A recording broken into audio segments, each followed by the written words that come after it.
Ladies and gentlemen, introducing the Wrestle Addict Radio Network.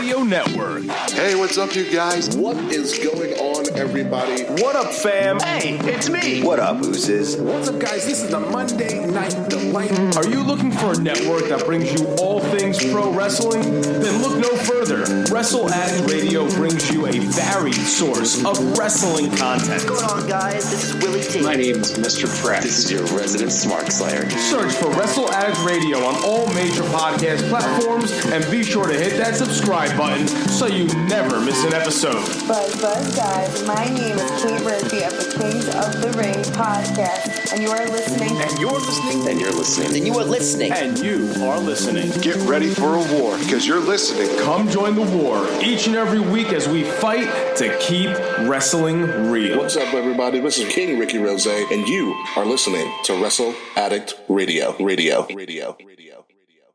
Ladies and gentlemen, this is Coda Jacobs, the Crusader and visionary behind a brighter future in wrestling. If you're an honorable and noble public servant like myself, you are listening to the Game Changer Podcast. Hello, I'm here to make your podcast better. Those words spoken out of Rob and Doug Walker as the one and only Mr. Fretz is watching Home Alone 2. And of course I'm referring to Tim Curry, who is still my number one favorite actor of all time. Welcome to this crazy and final edition of the Game Changer Podcast of the decade. I am NateFNGreat, and I'm being joined here by the man who has met Animal to my man who has met Animal, the one and only Mr. Fretz. What a rush. And tonight, my friends, I am drinking a impeachment peach cider, and I totally didn't buy that just to make that joke. Yes, I did. Happy Impeachment Day, Americans. I'm so happy for you, but there's still a process to go. We don't get political here, so let's jump right into it. I am festive Mr. Fretz, decked out in my drunk Rudolph Christmas sweater.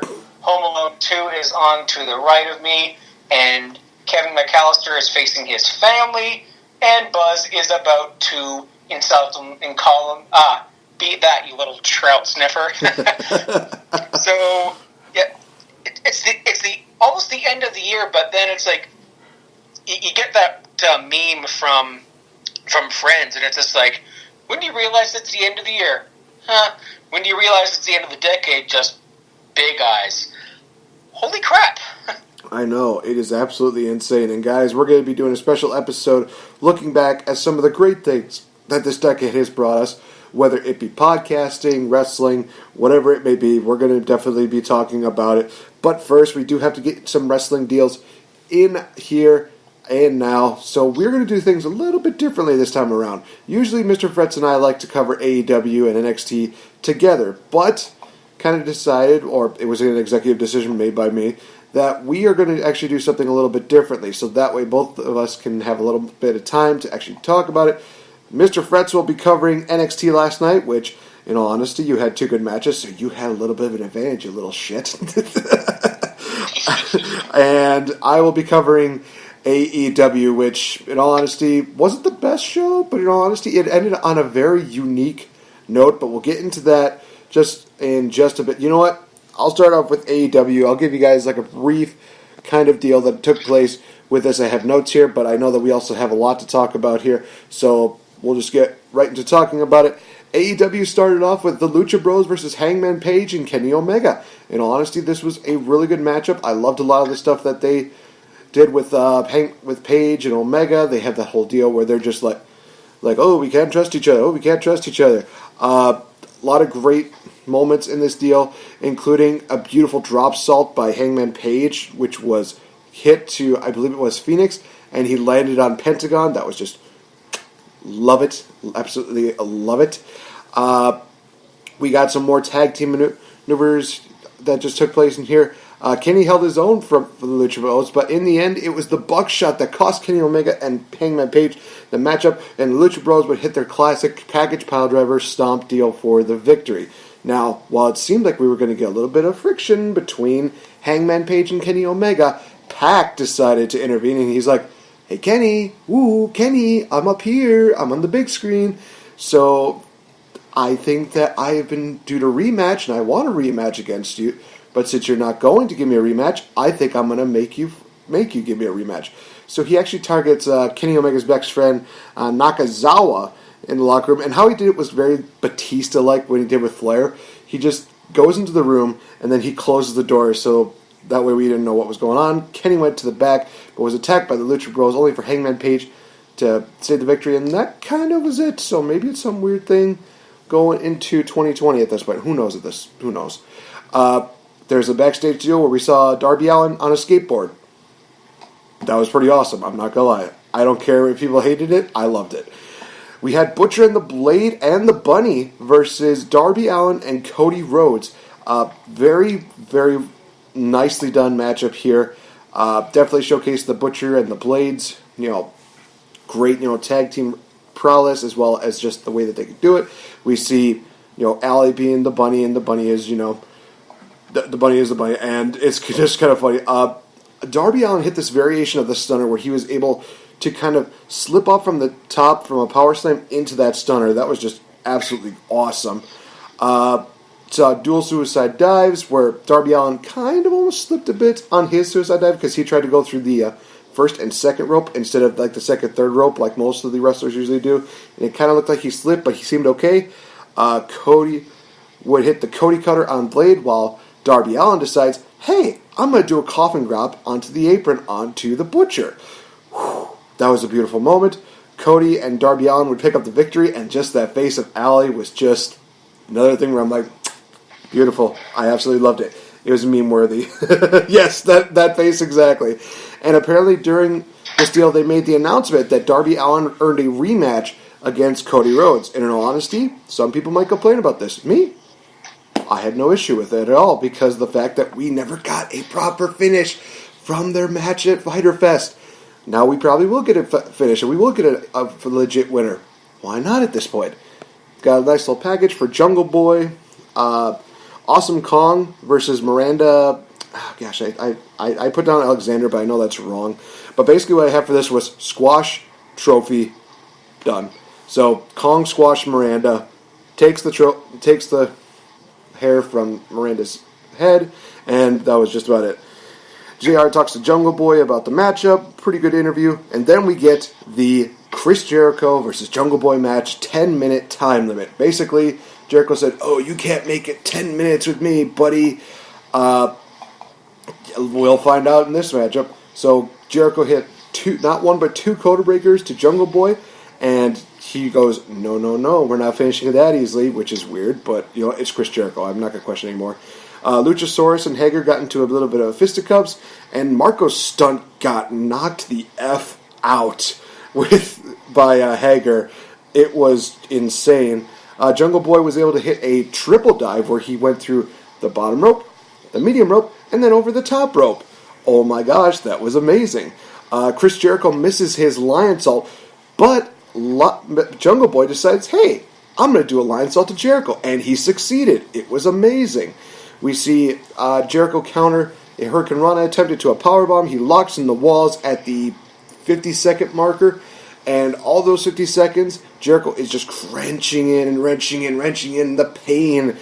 But Jungle Boy is able to survive those 50 seconds. Time limit goes up. Jericho goes to Justin Roberts, and he just says, give me 5 more minutes. Give me 5 more minutes. Give me 5 more minutes. And it wasn't official, but they said, okay, ring the bell. You get 5 more minutes. Have a little bit of deal here. Jungle Boy almost had the victory, but then Jericho just decides, no, I'm not doing it. They revealed that the 5 minutes was not actually officially sanctioned, so it doesn't count. But he still managed to last the 10 minutes, which is great. Jericho yells at Tony because Tony said, well, you said that he couldn't last 10 minutes. And Jericho's like, no, I said he couldn't beat me. He couldn't beat me. And there's this deal where he's like, no, you said this. It's like, no, I didn't. Yes, I did. Yes, no, yes, I did. Shut up, Tony. So he grabs the microphone and he basically says that he transitions from one J to another J in Jon Moxley. So he basically just says, you know what, John, I know I told you had some time to think about it, but I'd like for you to think about it during the holiday season and give us an answer by January 1st. So already for January 1st, we have the MJF stipulations, as well as this matchup, as well as Jericho possibly getting his answer from Moxley. Who knows? There's a nice backstage deal with SCU and the Lucha Bros, in which Daniels actually backs down from Pentagon, which I was a bit shocked, actually. It was like, okay, this is new. We get the number one contenders match for the women's championship. We have Britt Baker versus Chris Statlander. This was a matchup I was really looking forward to. Great back and forth deal between Statlander and Baker, especially at the beginning. As time went on, we get a superplex by Britt Baker, and she kind of does the twirl the hips like Eddie Guerrero used to do. It looked like she was going to hit another suplex, but then we see this hook leg suplex driver by Statlander, which was just absolutely brutal, and it was great. Britt Baker gets the lockjaw just about locked in, but then we see Statlander lift her up, and she is able to transition Britt Baker into that modified cradle tombstone for the victory. Statlander will face Rio on the first AEW in January. So that matchup has already been set up. That's amazing. So we see Tony Schiavone. He's basically talking to Chris. Chris gives a little boop to Tony, but then out comes Brandy, who's just all fiery, just saying something about her microphone not working, something like that. It's weird. And then Brandy basically asks a question, are you with the Nightmare Collective, or are you just going to, just refuse us? And it looks like Chris is going to go for the boop on Brandy, but she just waves the finger. She goes, no, no, no, no. And we see the Nightmare Collective of Awesome Kong and Melanie Cruz. They come out to distract Chris, and Brandy stabs Statlander in the eye, quote unquote, with her heel. And they really made a big deal about this heel being I forgot what it was, like a Bijan for whatever it was. But it was one of those moments I accidentally missed, so I was just like, wait, what happened? She got stabbed in the eye? Oh, damn. That's new. That's new. Oh, like a Louis Vuitton, I think it was, something like that. We had a nice backstage deal with Sean Spears and Tully Blanchard, where they're trying to look for their next tag team partner. In all honesty, guys, I said it on Twitter. Wouldn't it be crazy if a certain somebody's contract expired and this person ended up teaming up with dear old daddy and Sean Spears? It's a possibility. Maybe they're building up to it. That would be something amazing. We get to Can I guess? By all means. Killer Cross. So close, but yet so far. I think people kind of already know, so I'm not even going to mention it. But we get to the main event, which is the tag team title match between SCU and the Young Bucks. I liked the promo that the Young Bucks had before the matchup, where they're saying, we're going to have SCU over for the party on Christmas Day, and we're going to have everybody there. It's just going to be really weird when, everybody's here. They're admonishing the tag team titles that we just won. I was thinking, the Bucks are just so good at being dicks. It's not even funny. But in this case, it was just absolutely hilarious. Great. I liked this matchup between SCU and the Young Bucks. I think they could have probably done a little bit more. I really loved the dual Dragon Sleeper deal that they did to the Young Bucks. I thought that was absolutely great. Oh my gosh, this pump handle transition into a tombstone was just absolutely amazing. Just seeing how they did that, and they were able to get him up for that tombstone, that was great. There's a DDT to the apron on one of the Young Bucks, but one SCU later gives the SCU the victory, and they retain the tag team titles. So they are going into 2020 still your AEW World Tag Team Champions. But they may have some competition on their hands as we close AEW with the Dark Order. We see all the freaks just surrounding the ring. They're all in their mask, and then we see Dark Order. We see Stu Grayson as well as Evil Uno. They come up to the stage, and they're basically saying, "We would have loved to have put you into the orientation deal, but this is more of an initiation," in which we see the Beaver Boys, who were beaten by the Young Bucks on an episode of AEW Dark. They come in, they beat down the Young Bucks. All the freaks, they come in, they're beating down an SCU. We see Kenny Omega, he tries to come in, but the numbers are too much. We see Dustin and Cody, they try to come in. They get a little bit of offense in before getting the absolute crap beat out of them as well. The numbers were just too much. And like they said, Uno said it was an initiation more than orientation. So they have the deal where they set up the throne for Evil Uno. He sits down, but there's this moment where he actually sticks his hand in, I think it was Max's mouth, and I honestly thought that he was trying to do like a deal where he like pulls up and out. And I was thinking like, oh god, if they made a deal where it's like pulls out like a uvula or something like that, that would be amazing. But no, I think it was just one of those deals where he just stuffed his hand in his mouth, and all he was looking at was his hand, a little bit of blood there, and it ends with Dark Order just looking there stronger than ever. And it's one of those things where it's like, I didn't realize that the whole JoinDarkOrder.com deal was going to be a legit deal, and jeez Louise, was this insane? That was one of the most. Maybe some people call it head scratching. I was actually kind of struck in awe. Like, this is new. We don't see this in wrestling that much.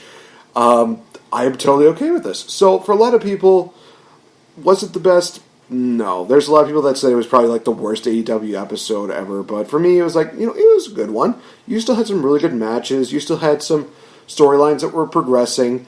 I think that it will definitely pick up come 2020. I mean, they've already announced so much stuff. And from what I've been gathering from the promotion deals, we see AEW Revolution almost acting like it's going to be the next chapter in their lineage. So I'm very interested in seeing what that's going to be like. I am also hopefully going to get those tickets for that. I love going to their shows. They're absolutely fun. Starcast is always just a great time. So we'll have to wait and see how this kind of pans up. So if I get my tickets, you guys, you could expect me to be at AEW Revolution come February 29th. It's going to be amazing. But enough about that. Time to turn this over to Mr. Fretz, who is going to give us the report when it comes to NXT. Yes, NXT opened with Adam Cole, baby, defending his NXT championship against the Prince, Finn Balor. Now, this was just right out of the gate. We had some, amazing, fast-paced mat wrestling. We had Balor, starting to gain a little bit of momentum, and then they get on the outside, and Cole was able to turn the tables by taking out Balor's knee while he was on the apron with a super kick. And Balor was selling the knee injury throughout the rest of the match, and he even attempted a coup de grace, which I'm sorry, I'm just going through my whole list here. There was a coup de grace attempt here. There was a 1916 attempt here that was all denied. Eventually, throughout this, this is not a specific. This is not a specific results page here, so I apologize in advance. There's a whole bunch of fast-paced action here. We had a coup de grace, we had some kickouts, we had your classic NXT match, and then for some reason my stream just blipped for about 15 seconds, and then all of a sudden Johnny Gargano was at the ramp, as I predicted last week. And then Cole would hit a low blow and a last shot to retain the match title. Gargano made his way back into the ring. He picked up a steel chair and hit Balor with a couple of shots, and then we had, of course, Johnny wrestling chants. But if I could get a chant of Johnny watches wrestling, get right in. This is obviously setting up their feud. I think this is going to go to. I forgot there was a takeover in February in Portland. So this is going to be your match. This is going to be your match, and I am set. I think it should be some kind of stipulation match or gimmick match, like a street fight, or I don't want to say number one contender because I still think it's going to be Ciampa and Adam Cole at Tampa. It has to be. But then you do the DIY ending at the end of that takeover, and then you kick the feud back off.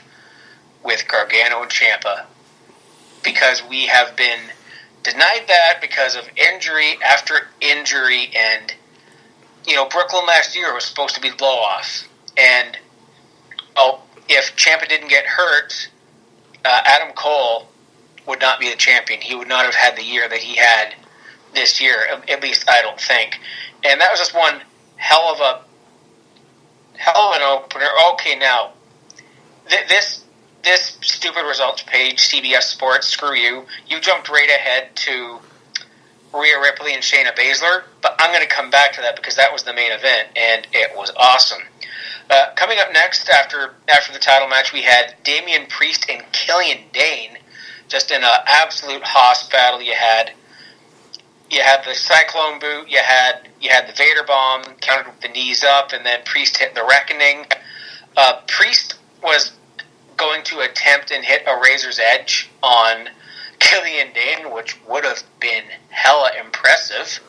And if I'm not mistaken, I swear I saw a picture of this. It was Razor Ramon versus Vader from In Your House 96, and Vader was on the top rope, ready to hit the Vader Bomb. But Scott Hall got up, and I think he had him by the pits for the Razor's Edge. I might be mistaken. This might be a case of the Mandela effect, but I don't know. They announced that returning in 2020 is the Dusty Rhodes Tag Team Classic, which I am all for, and please include UK. I want to see the Grizzled Young Vets. I want to see who are the guys that just won the titles? Mustache Mountain, but there's these other guys. South Wales. Help me out, bro. I got nothing. They're the guys that beat the Grizzled Young Vets at Blackpool. Someone can help me out. Speaking of UK and, he's later. We had Cameron Grimes going up against Kushida in just a stiff, barn burner, like New Japan style match. We got to talk about Wrestle Kingdom, I think, at some point too. Just an absolute incredible match. The crowd was hot throughout the whole thing. We had just Cameron Grimes won clean and was able to catch Kushida with a cave-in out of nowhere. So I guess maybe the cave-in's going to be the RKO of the 2020s, or maybe more like the Black Mass is going to be the RKO of the 2020s. I think someone in our group chat or Kings of the Ring said it. They just did a really good episode this week, by the way. The covering, they're doing like a big decade deal where you can vote for whatever. So highly recommend, by the way. Very, very, and it was 2.5 hours long. Very long show. They're approaching our episode lengths, Nate. What's going on? Don't be taking our gimmicks, damn it! Although we have gone on record to go for almost 3 hours, so whereas heck yeah, we yeah. Sorry. we're about as good as a Monday Night Raw, if not 100 times better. I'm willing to go on that limb. Yeah, because I watched Raw this week, and I can't even tell you what happened, except for the Lashley stuff. Live Sex Celebration looks better every day after that event. Yeah, because Lita's tits popped out. That's why. Woo! Heyo. Anyway, back to NXT. Yeah. Cameron Grimes beat Kushida and just absolutely clean. Surprised a lot of people. Kushida still came out with Cameron Grimes' hat, and I'm loving that now. Clothes are gimmicks, like Cameron Grimes' hat, Angel Garza's pants. Okay. I don't think Grimy is cruiserweight, but I don't care. Give me Angel Garza versus Cameron Grimes in some kind of clothing match. Tuxedo match, whatever, I don't care. Santana Garrett made an appearance. Ooh. And she was squashed by Io Shirai. Just decimated. Can we pause for a minute, because one of our friends actually talked about the whole the Io Shirai incident that happened on NXT? Oh my God! Yeah, I just read that before getting on here. I think it was Wade brought it to our attention, and I just no. It's awful. Like, don't shout shit like that at anyone. Period.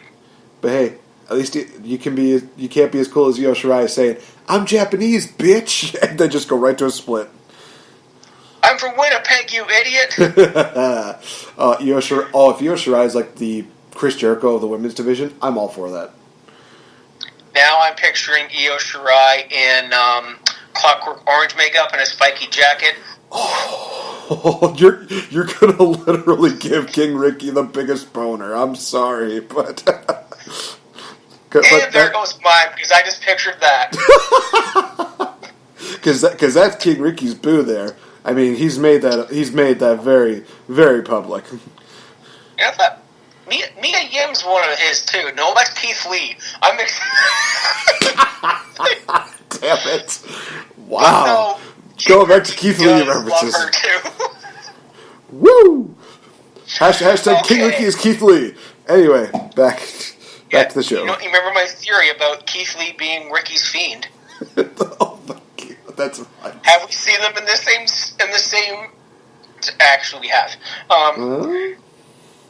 Yeah, we have. So we have next. Travis Banks made another appearance here. Oh, that's right. I heard about this matchup. And he wrestled Pete Dunne.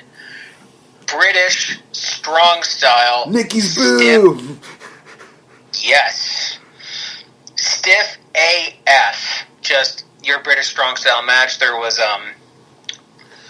like a really good spot where Travis Banks almost picked up upset win with Slice of Heaven. Ooh. And we had an X-Plex. We had a wicked sit down powerbomb by Pete Dunne. I'm remembering it off the top of my head here because this results page sucks ass. I'm going to use a different one next time. I apologize, everybody. Sure. But we had a bitter end was countered, and then Pete Dunne hit a really good X-Plex, and then there was an actual bitter end, and the match was over. There was I don't remember exactly what it was, but there was a wicked ass. No, he didn't. I thought he was going for a submission. Like it looked like he grabbed Travis Banks's arms and was going to go for the cattle mutilation, but he hit a curb stomp. Ooh. And I looked at that and said, Seth, that is how you do it. Ooh, damn. And now with Seth's friggin' mob head heel gimmick, I think if he touched up the curb stomp with that, it would make American History X look like Child's Play. That's fair. And you got that. Thank you. And we had Dakota Kai and her Nakatomi Plaza diehard hair interviewed by Kathy Kelly, saying that she had 8 staples in her head after being put through the tables last week. Ouch. By Mia Yim. And she says that, she was still the winner, and she won't stop until she's the NXT Women's Champion. She's the next Women's Champion, I think, because I am finally up. I lost my spot. Rhea Ripley defeated Shayna Baszler to win the women's title could it be one of the best women's matches of the year? In terms, the ring was very good. I mean, I can probably think of better NXT women's matches, but in terms of storytelling and the ability to get you, I knew from the get-go that I predicted Rhea Ripley, but there was a small portion of this match where I'm like, holy shit, Shayna's going to retain. And I was just, I was sitting in this desk chair because I was watching it on my laptop, just going, okay, off the edge of my seat, and I leapt out of my chair when Rhea hit the top rope riptide. I just leapt out of my chair because I knew it was happening. 1, 2, 3, and just this whole match here. Of course, the horsewomen got involved here. I'll take famous horsewomen for 400, Alex. If you get that. Thank you. Shuck it, Trebek. We had Duke and Shafir came out, and of course, Rhea Ripley took them both out on the floor. And then Baszler started stomping on Rhea Ripley's arm, including this one sick-looking spot that she must have took out of Pete Dunne's playbook, where Rhea was leaning on the steps, and then Shayna's on the apron and just goes right to the arm. So you're going to sell the arm, which would benefit her for locking in the Cure Feud clutch, which she did, and it was locked in for an eternity. This is when I believed, just for a couple of seconds, that she's going to win. Like, I went to the fridge and got a beer. I'm like, okay, here we go. Of course, Rhea escapes and then just starts pounding the snot out of her. And I think, no, it's not her that does that stomp thing. I'm mixing her up with Daniel Bryan. With very little wrestling I've watched this week, I'm mixing everything up. I think I'm ready for Christmas, bro. We had a DDT, we had the Gear Shooter clutch, and just as Ripley was fading, she grabbed the referee by the shirt when the referee was going for the floppy arm, the limp arm spot, and just grabs the ref by the shirt, and I'm just like, oh, don't you dare get disqualified. Don't you dare Danny Davis this up for me. Don't you dare Dave Hebner. Who else was a sketch ref? Nick Patrick. That's what I'm thinking of. Don't you dare Nick Patrick this. Now I looked at the guy. Okay, it's not Drake Younger, so Drake Younger won't do anything except put you through flaming barbed wire tables. Look him up. Holy shit. If you think John Moxley was sick in CZW, look up Drake Younger. Oh. Who is now a badass referee. And then we have an Avalanche Riptide. 1, 2, 3. The 23, my God, year-old Rhea Ripley is the new champion, and I've said this, the future of the division. Then the whole crowd, I'm certain Giacobi was probably somewhere in this sea of people, just storm the ring and start kind of, they called it a mosh pit, but it was only because Morrow called it one. And immediately I got vibes from ECW where Public Enemy were doing the in the ring with all the fans, and the ring collapsed. And then I'm just like, oh, I want to see the ring. No, I don't, because that means Rhea gets hurt, and we must protect Rhea at all costs. And this was an amazing episode of NXT, and I was surprised to hear that we have matches scheduled on Christmas Day, but I think it's actually a collection of house show tapings. Because the open challenge for Roderick Strong that he has has already been taped. Oh, nice. You know what? That's fine. That is totally fine. Let the superstars have their holiday season. Let them have their family time. That's what the holidays are all about. Even WWE can admit, hey, let's take some time off so people can enjoy their families. And let's not be rough. Oh, rough. Just the way your mother likes it. All right, guys. I'll take famous kitties for okay. It's titled. This is the title of the book. Gone with the Wind. Dolly Parton. Dolly Parton. Damn it. Oh, man. So, guys, we're going to take a little quick commercial break. When we come back, we're going to do a little retrospective of the decade. So, I mean, we definitely are not going to do it as well as Kings of the Rings, but we're going to add a little bit of a personal touch to it. So, guys, stay tuned. We'll be right back. What is up, ladies and gentlemen? My name is King Ricky Rose, your co-general manager of Wrestle Addict Radio and your host of Kings of the Rings podcast. And if you enjoy what you listen to each and every week here on Wrestle Addict Radio, we invite you to enjoy even more content from us on our exclusive Patreon page, where for just $5 a month, that's right, $5 a month, you get bonus content and commentary from each and every show here on Wrestle Addict Radio. That means bonus content from the Kings of the Rings podcast, from Not Your Mama's Soap Opera, from Fourth Wall WrestleCast, from the Gipta podcast, and from the Game Changer WrestleCast. So for $5 a month, go to patreon.com/Wrestle Addict Radio, sign up. You get exclusive content, exclusive access to us pretty much 24/7, and exclusive shows that can only be found and are exclusive to Patreon. So again, folks, patreon.com/Wrestle Addict Radio, $5 a month, all the content that you could ever want in wrestling. Enjoy. This is your pool party captain, Randy Fitzsimmons, and you're listening to the Game Changer Podcast. Pew pew! You know, I love that dude. I'm not going to lie. Randy Fitzsimmons is amazing. Welcome back to the Game Changer Podcast, ladies and gentlemen. I'm NateFNGreat. This is Mr. Fretz.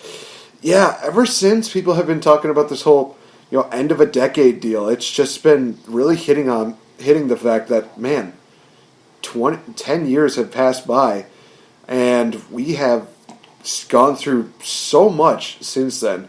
I'll do like a little quick retrospective for me. 2010, I would be entering my third year working at Walmart. I think, if I'm not mistaken, I was still in college during that time. Jeez Louise, where's time gone from that?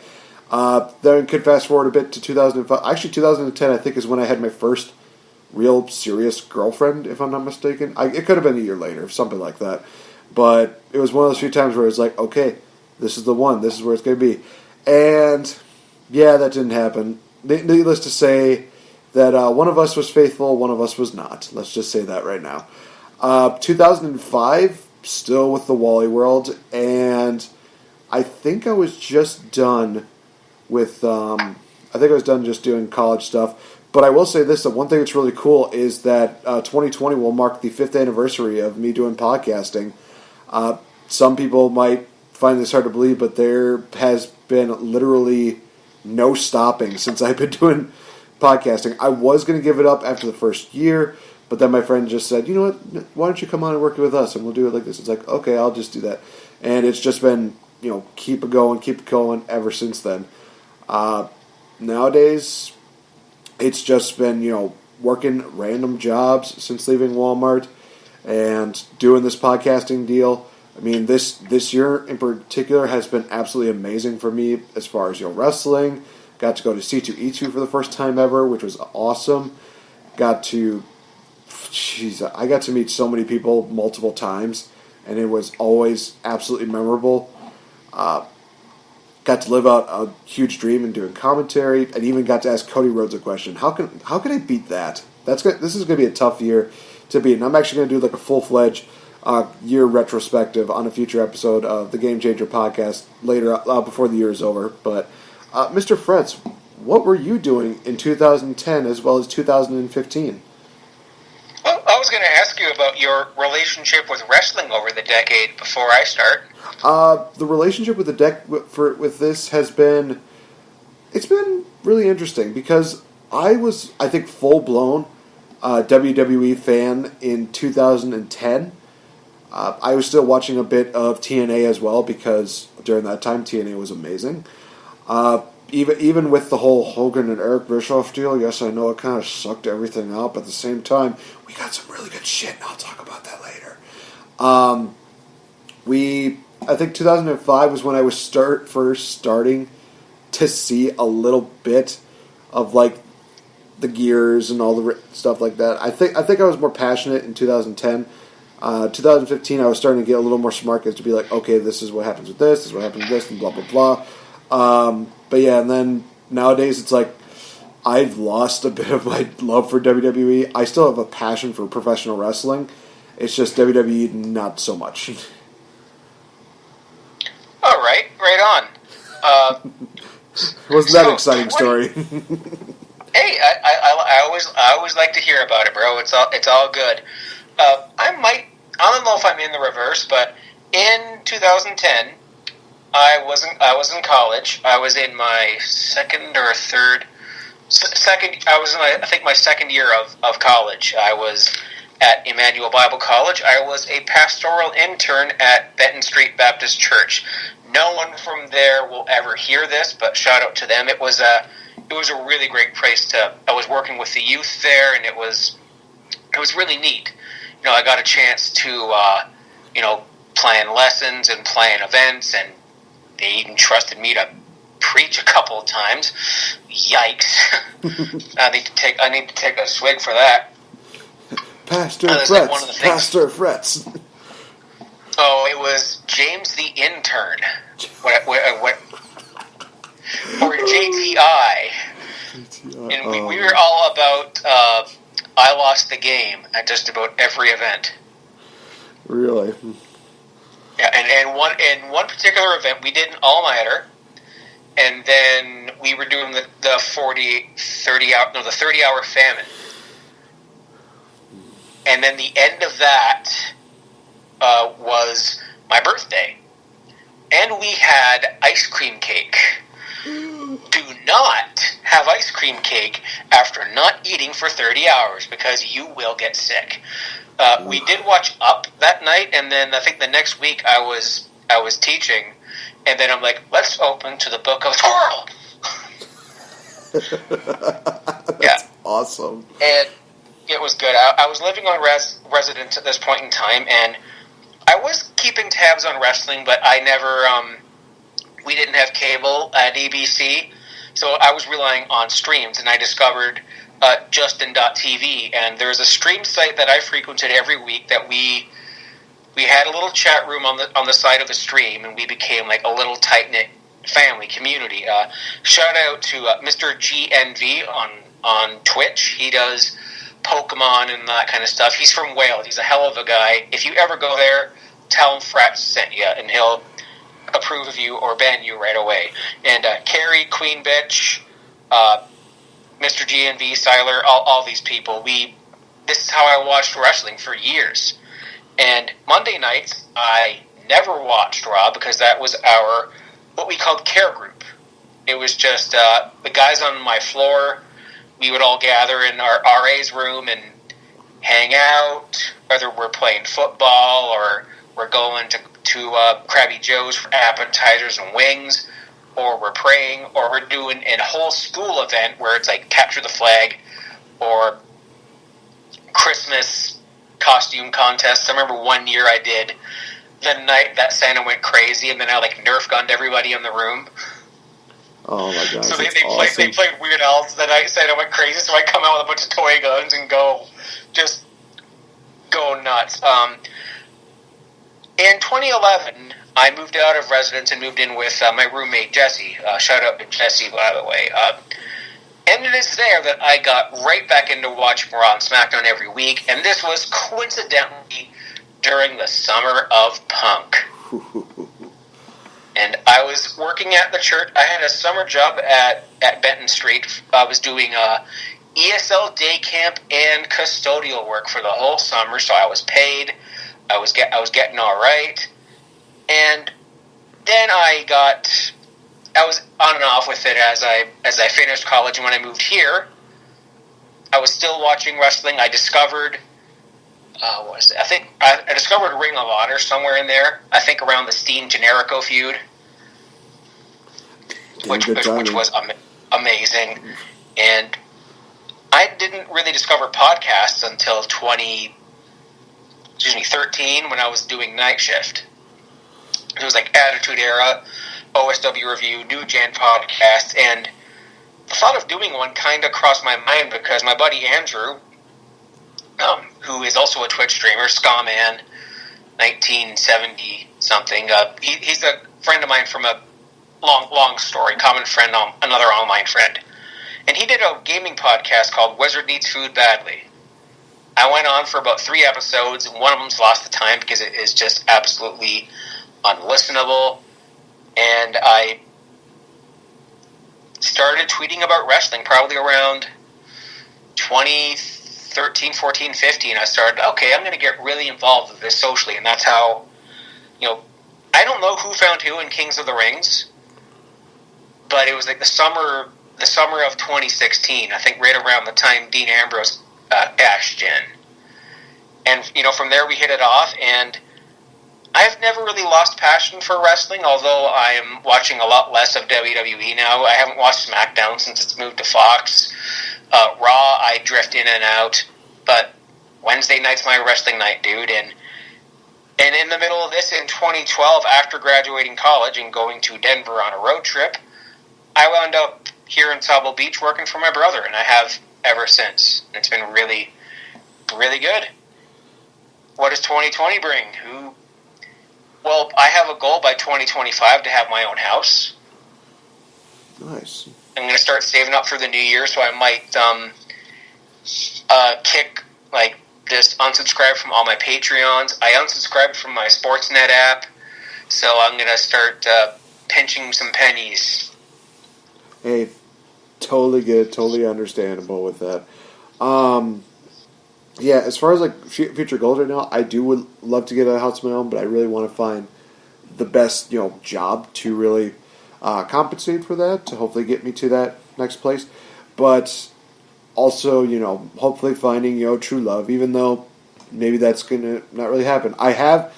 Here's a funny story. I did make a joke that if I was still single by the time that I turned 30, that I was going to go do one of those mail order bride deals. So it's like, well, let's see here. We're about 8 months away from being 30. So 8 months, ladies, if you're interested, I'm still available. But other than that, 30 might be the year that I actually call over a mail order bride. At least a reliable one, but we'll see. Maybe I won't. Maybe I'm just being stupid. Maybe it's just a stupid goal or something. I said it in a stupid haste of things. But it's almost reached that point. Anyway. I'm 35, dude, so... So yeah, you definitely did hit about the fact that wrestling still was a constant for us, and we actually decided to look back at some of the big pivotal moments that really captivated the decades. And in all honesty, you kind of hit the nail on the head with one of the big ones.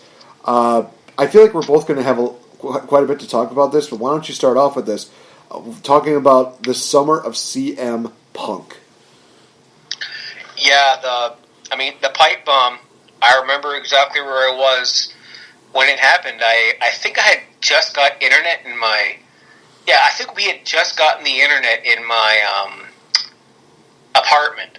No, it's been there for a while. No, I was off of work that day after doing stuff at the church, and I do the usual. I order a pizza. I get a big bag of zesty cheese Doritos, my favorite. There was probably a beer or wine. So if it was me and Jesse, there was beer in the house. That's for damn sure. I'm just watching Raw on the stream, and I always, we always chatted in the little, whatever chat rooms you see on streaming sites now. We were like, we're talking to each other, and of course there's something. I went by another name, Chopper, because that was my childhood nickname. Long short story, it was hockey. And it's like I full screen, whenever I didn't want to interact with the people, I full screened it, but then I would get remember when you could poke people on Facebook? Yes, I do remember that. It would be, I would get like that in the chat, but I'm like, I'm listening to this. And Will on Kings of the Rings this week, he said that was when he got back into wrestling, or got it. No, he got into wrestling in 2007, but then Summer of Punk, he's just he got into dirt sheets. He discovered what dirt sheets were because was the CM Punk interview real? He Googles, and I'm sitting there I didn't know the magnitude of this until I went on WrestleZone the next day and just saw everything about it. I was tweeting at this point in time, but I was not using it for wrestling. I was using it for hockey, and maybe once in a while I would tweet out a Bible verse or an inspirational quote. And the Summer of Punk didn't last long. It didn't have that good of a payoff. But it was a great. If we can talk about a promo of the decade, that's got to be up there for sure. He literally broke. To quote the Fourth Wall WrestleCast, he broke the fourth wall. And once he did the High Colt Cabana thing, I lost my shit. That was absolutely perfect, and I was a fan of his, well before I said I was a fan of his when he was in TNA for 5 weeks, and that just catapulted him to my favorite list, right then and there. And what happened after this? He beat John Cena for the WWE title in Chicago, Money in the Bank, one of the best matches of the decade. He lost it to Alberto Del Taco at SummerSlam. He jobbed the Triple H. He did commentary in a blazer. And then was when he beat Del Rio at Survivor Series when he started that 400-plus day title reign? Yes. Okay. The Summer of Punk took some time to kick off, but the whole spiel with Kevin Nash and they could have done without the spiel with Kevin Nash and Triple H. He could have just kept feuding with Del Rio because, love him or hate him, Del Rio's a damn good wrestler, and he could put on a damn good match with Punk. And the best thing out of that was he did like another pipe bomb-ish promo, but then he was just outclassing Kevin Nash, and Kevin Nash knew it, and it was glorious. So good. It was absolutely great. And, when I think of, what, 2010 to 2020 really kind of is about, if I picked somebody that definitely was a huge influence to the wrestling business, it definitely was CM Punk, because even in 2010, he was doing, almost match of the year candidates. He had that great match with Randy Orton, WrestleMania. He had a match with Rey Mysterio. Another WrestleMania, he fought Chris Jericho. Another one, he fought The Undertaker. He was literally putting on these matches day in, day out. And from 2010 to 2014, when he left, he was kind of the epitome of what WWE needed to be. He was the guy that a lot of people were looking at and just seeing, oh man, he's so cool. He can work the microphone. He's doing the thing. Why is he not getting pushed to the moon? And like you said, Summer Punk happened. It was a bit of a disaster, to say the least. Actually, the Fall of Punk was probably more of a disaster than the Summer of Punk, because if we just go all the way to SummerSlam, it's like, okay, this was good. But if we go further than that, yeah, it was bad. But just again, having him do that, he did that, long title reign, which I refuse to acknowledge Brock Lesnar's one, because he did not work as hard as CM Punk did, and I will have people fight me on that, and I don't care. The only one that I would acknowledge that is better than CM Punk is Pete Dunne's reign as the UK champion. But yeah, CM Punk, through and through, he did everything he could. And then we had that infamous Colt Cabana Art of Wrestling podcast where he broke so many different barriers. He tore down so many walls. He broke down the walls. He literally is probably that first guy that literally just said, hey, Berlin, tear down your wall, or I'm going to do it for you. And he just did not even give him a second opportunity. He just was like, boom, it's done. It was that monumental. And now he's back working, quote-unquote, for WWE Net programming, but even though it's more being financed and backed by Fox, it is one of those things where it is weird to see him in that realm, but at the same time, getting the chance to meet him twice this year was just absolutely great, and just, again, telling him, hey, thank you so much for all you did. I was not going to be one of those fans who's like, oh, dude, when you come back to wrestling, He's like, no. He seems very happy. He seems very healthy. That's what matters here. So I would much rather see somebody, happy and healthy than anything. So, in all honesty, when you think of half the decade, it was half the decade. It could have been the decade of CM Punk for all we knew. There already was a decade of John Cena, so why not have a decade of CM Punk? But transitioning from that to another thing. Now, this is not going to probably be considered one of the best, as much as it's more of the most emotional moments when it came to WWE in this decade. And those were the retirement speeches, as well as just the speeches where people really got your heartstrings. Roman Reigns battling with leukemia, the announcements of Daniel Bryan, Paige, and Edge to go into retirement were just absolutely heart-wrenching. Hell, Shawn Michaels, who literally just said, if I can't beat The Undertaker, I have no career. And WrestleMania 26 happened. He could not beat The Undertaker, so his career was quote-unquote over until we had that dumpster fire of a tag match, which we don't talk about. It was just a year of emotional trials and tribulations. And I'll tell you this right now, I think it's the Chronicle, if I'm not mistaken. I think it is the Chronicle. The Chronicle deal with Paige, where she talks about coming back. She talks about really going to be another staple in the women's division, and just everything building up to that point where everything just seems to be going her way. And then that fateful day where she got kicked in the back of the head, she fell down. And unfortunately, that was the kick that ended her career, kind of like with the kick that Goldberg did to Bret Hart at Starrcade 98, 99, I want to say, somewhere around that time. And 99. Yeah, thank you. So just having that deal, and then you see like the behind the scene deals where she's saying, you know, it's going to be fine, I'm going to be coming back to work and blah, blah, blah. And then just see her go from that to having to break down and try to explain to her family, a wrestling dynasty, in all honesty, that it's literally impossible for her to come back. Because there was a deal where I think it was like a spinal fluid was not working properly, so they were thinking that if she even took like one bad bump, that she could be either paralyzed or she could have even died. There were doctors saying, you're lucky to be here. So it was one of those situations where she is very lucky to be here and very fortunate to be here. And same thing with, you know, Edge. He had that situation too where he was feeling all this pain, and they were saying, you know, if you keep doing this, one wrong move, you're going to end up in a wheelchair. The Daniel Bryan deal, I know, is definitely different. Same with Roman Reigns, because of the fact that, you know, they did eventually come back, but just the heart-wrenching promos that these guys stated. They, you know, called each other by their real names, and Daniel Bryan was so open about how he wanted to come back and how he wanted to be, you know, the champion that the fans truly wanted.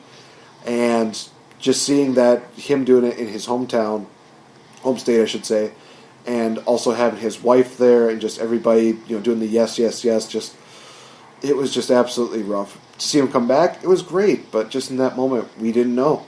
Same thing with Roman Reigns. And, God, it was a really sucky year to be a wrestling fan in 2010 to 2020, and that's just the tip of the iceberg. There's more that I want to discuss. I'm trying to think of some.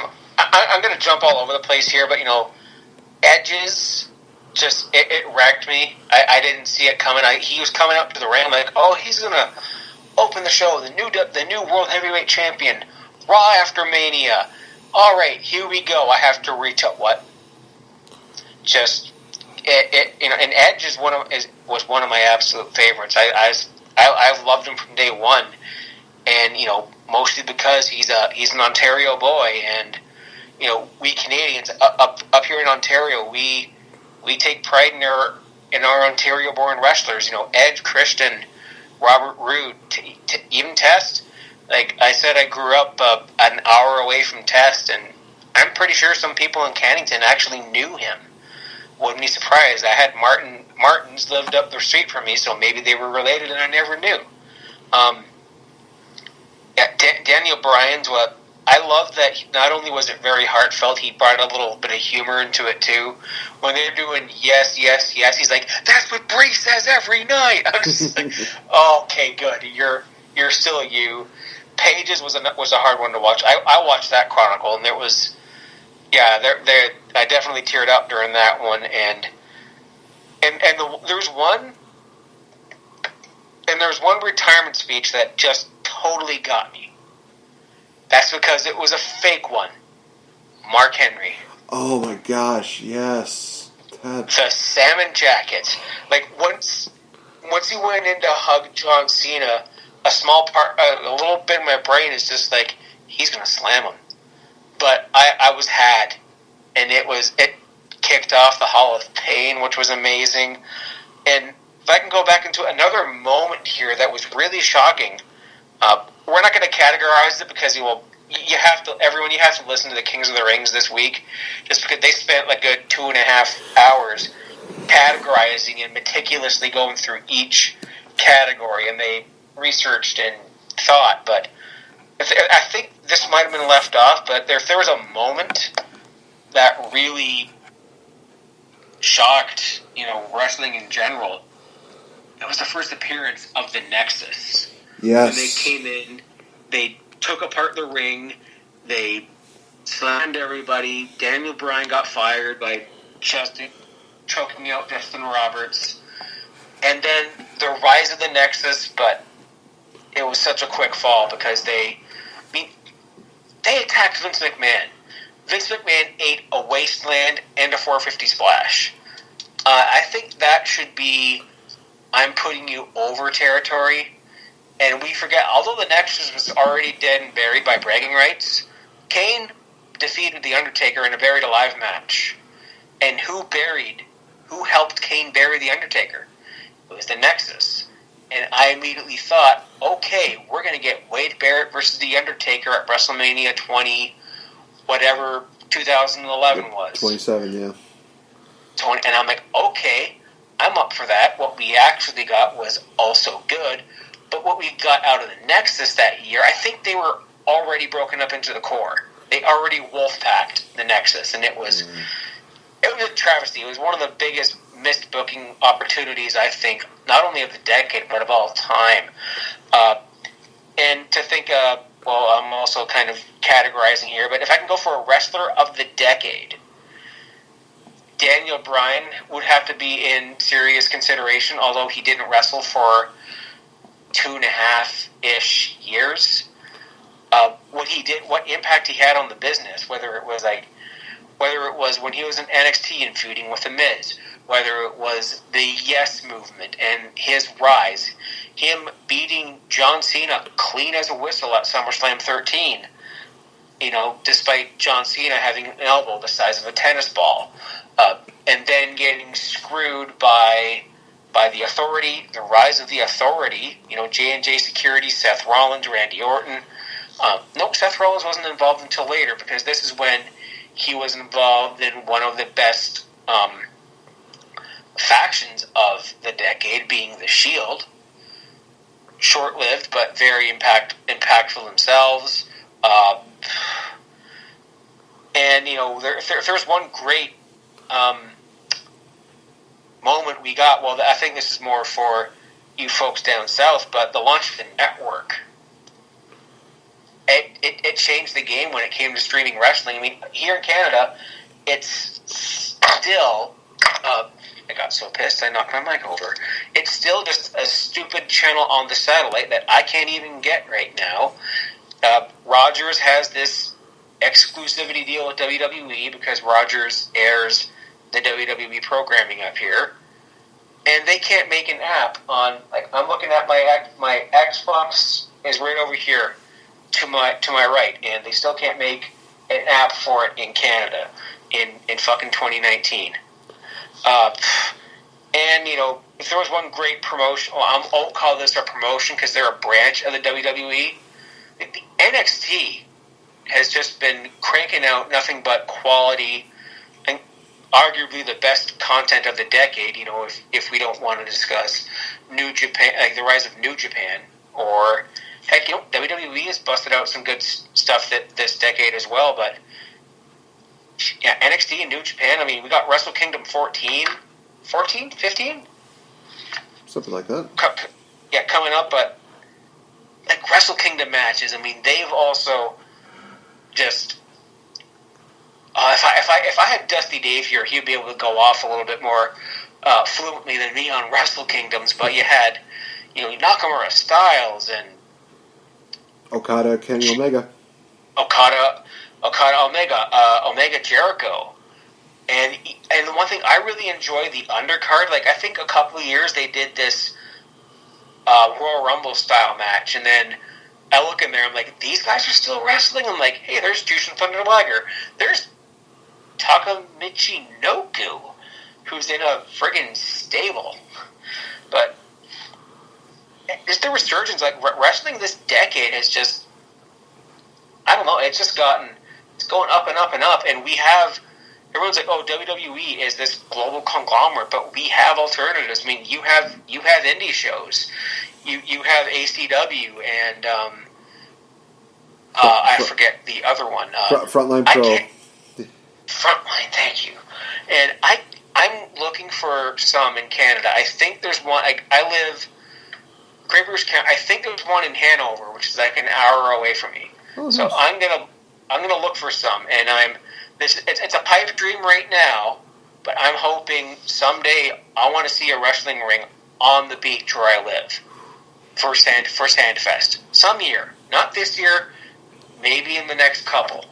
And I hope also when I think of 2020. I don't think I'll get out to a wrestling event, but never know. Maybe someone buys me tickets or I win something. I'm all over the place here because when I started thinking of the decade, like literally I was at work listening to Ricky.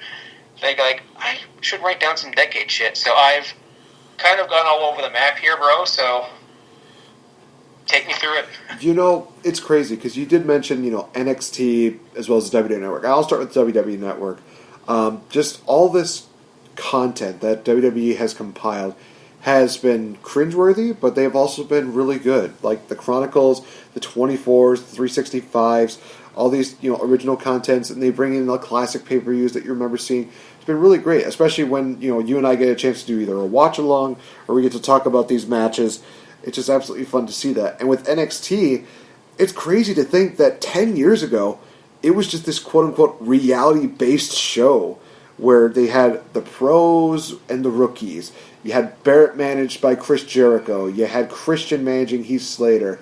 R-Truth, I think, had Skip Sheffield, who would become Ryback. And it's like so many different crazy things around here. And it also started one of the best rivalries of all time, that being Daniel Bryan and The Miz. So think that, they talked about those NXT days in that deal, and then they just decided, hey, let's bring it back up again. Let's make a feud out of it. Hey, there you go. You have something to build off on there. To see it go from those like weird, cringeworthy beginnings of the competitions and the reality-based deals, and then, oh gosh, I mean, that was where we also had Maxine, who would later become Katrina, which is literally one of the hottest things in another promotion I'm going to talk about. To see it go from that to what it is today is just absolutely fantastic to see that. There's a video that I've not got a chance to watch, but I think I will watch. It's kind of one of those things where it's like the rise, the fall, and rise again of NXT. Because, to be honest, some parts of the reality show were good. And then they just got cringeworthy. And then it was like, well, where's NXT going to go here? Well, I guess we'll replace FCW with this. It's like, okay, this will be kind of interesting. Oh, they're making it more wrestling-based, you say. Oh, okay. That's pretty cool. And so many influences in there, whether it be, JBL as a general manager or Dusty. Oh, Dusty had so much impact on that NXT brand. And now we have William Regal running it, which is still absolutely phenomenal because that William Regal as an authoritative figure is just absolutely great. When we talk also about like WWE related stuff, one thing that comes to my mind is the women's revolution. And you look at how it just progressed from 2010, where we had, the Divas Championship, and I think maybe the Women's Championship was still there.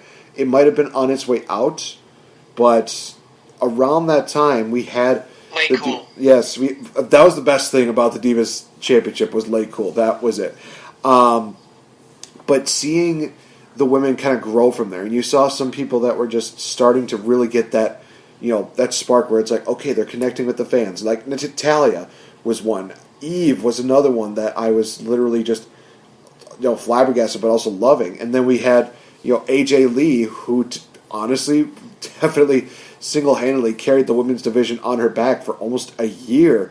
And it wasn't until Paige and Emma started really coming up the ranks of NXT that they decided, okay, let's introduce this next generation to it. And yeah, we got that great feud between Paige and AJ Lee, and that amazing WrestleMania moment where AJ and Paige are teaming up against the Bella Twins. They win, and just that emotional embrace that they have. Just seeing that, and of course, it would get bigger from there, because then you would see Becky Lynch, Sasha Banks, Charlotte, Bayley. They would be coming up to the main roster, making history. Falls Count Anywhere women's matches, Hell in the Cell, Iron Women matches, main eventing WrestleMania, women's tag team titles. They finally reached that pinnacle where it's like women's division, women's wrestling can matter, and it can become something more than just skimpy women, shaking their booties, slipping out of bikinis, stuff like that. That it's all about them being just as good, if not better, than the men. And in all honesty, some people might say that WrestleMania matchup had a botched finish, but you know something? It's still better than quite a few of these WrestleMania matches that we've had in a while. Who remembers 34? I unfortunately do, and it sucked. Another great thing from the decade, the Hall of Fame classes. I looked at the entirety of 2010 to the current one, it is a fantastic deal. You just see the names in there, especially the headliners.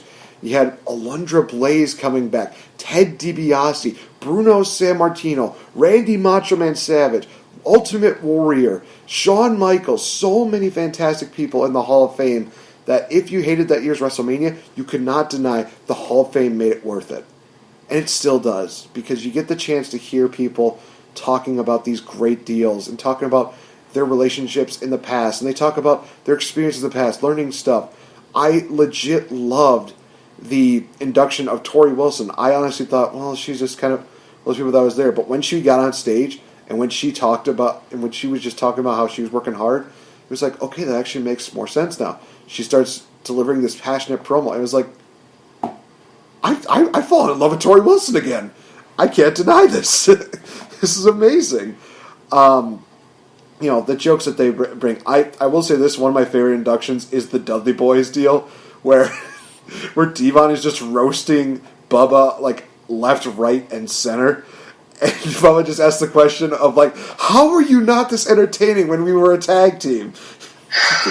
Yes. It's just so absolutely fantastic. And it's bananas, but it's so great. And to see that picture of the Dudley Boys, Edge and Christian, and the Hardy Boys on that Hall of Fame stage, it's just absolutely fantastic. Another thing from this decade?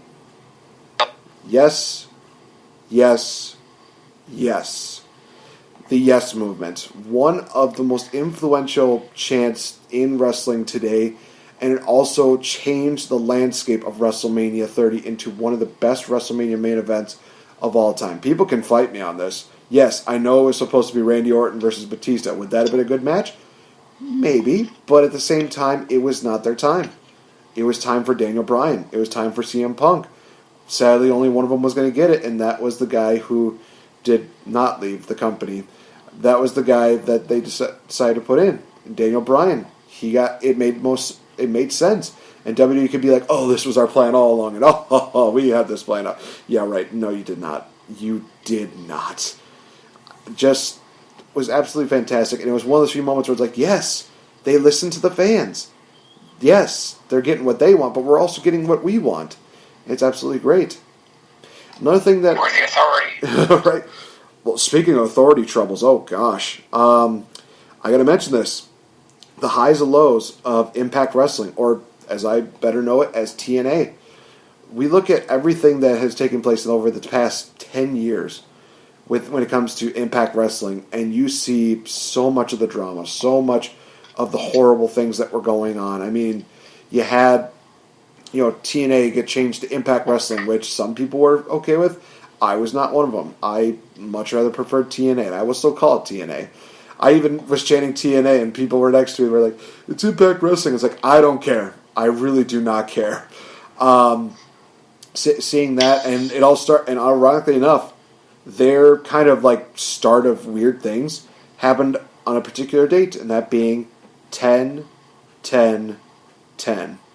Where we saw Jeff Hardy as the Antichrist become the world champion and have a bit of a heel run, but it also opened the eyes of him to realize that he needed to get better because, 2 words, Victory Road. Enough said.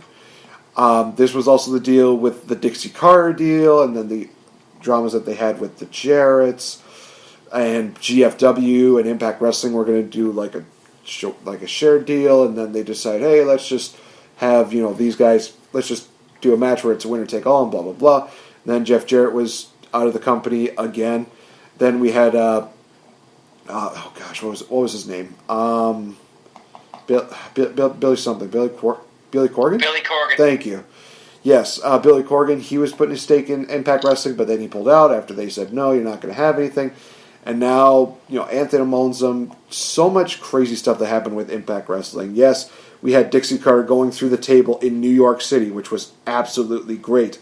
Bobby Lashley, who was one of the most dominant world champions, dominant competitors, period. The way that they booked him, it was brilliant. They had him winning like every single championship every other week, and it was brilliant. And you just look also at the Broken Universe, the Hardys.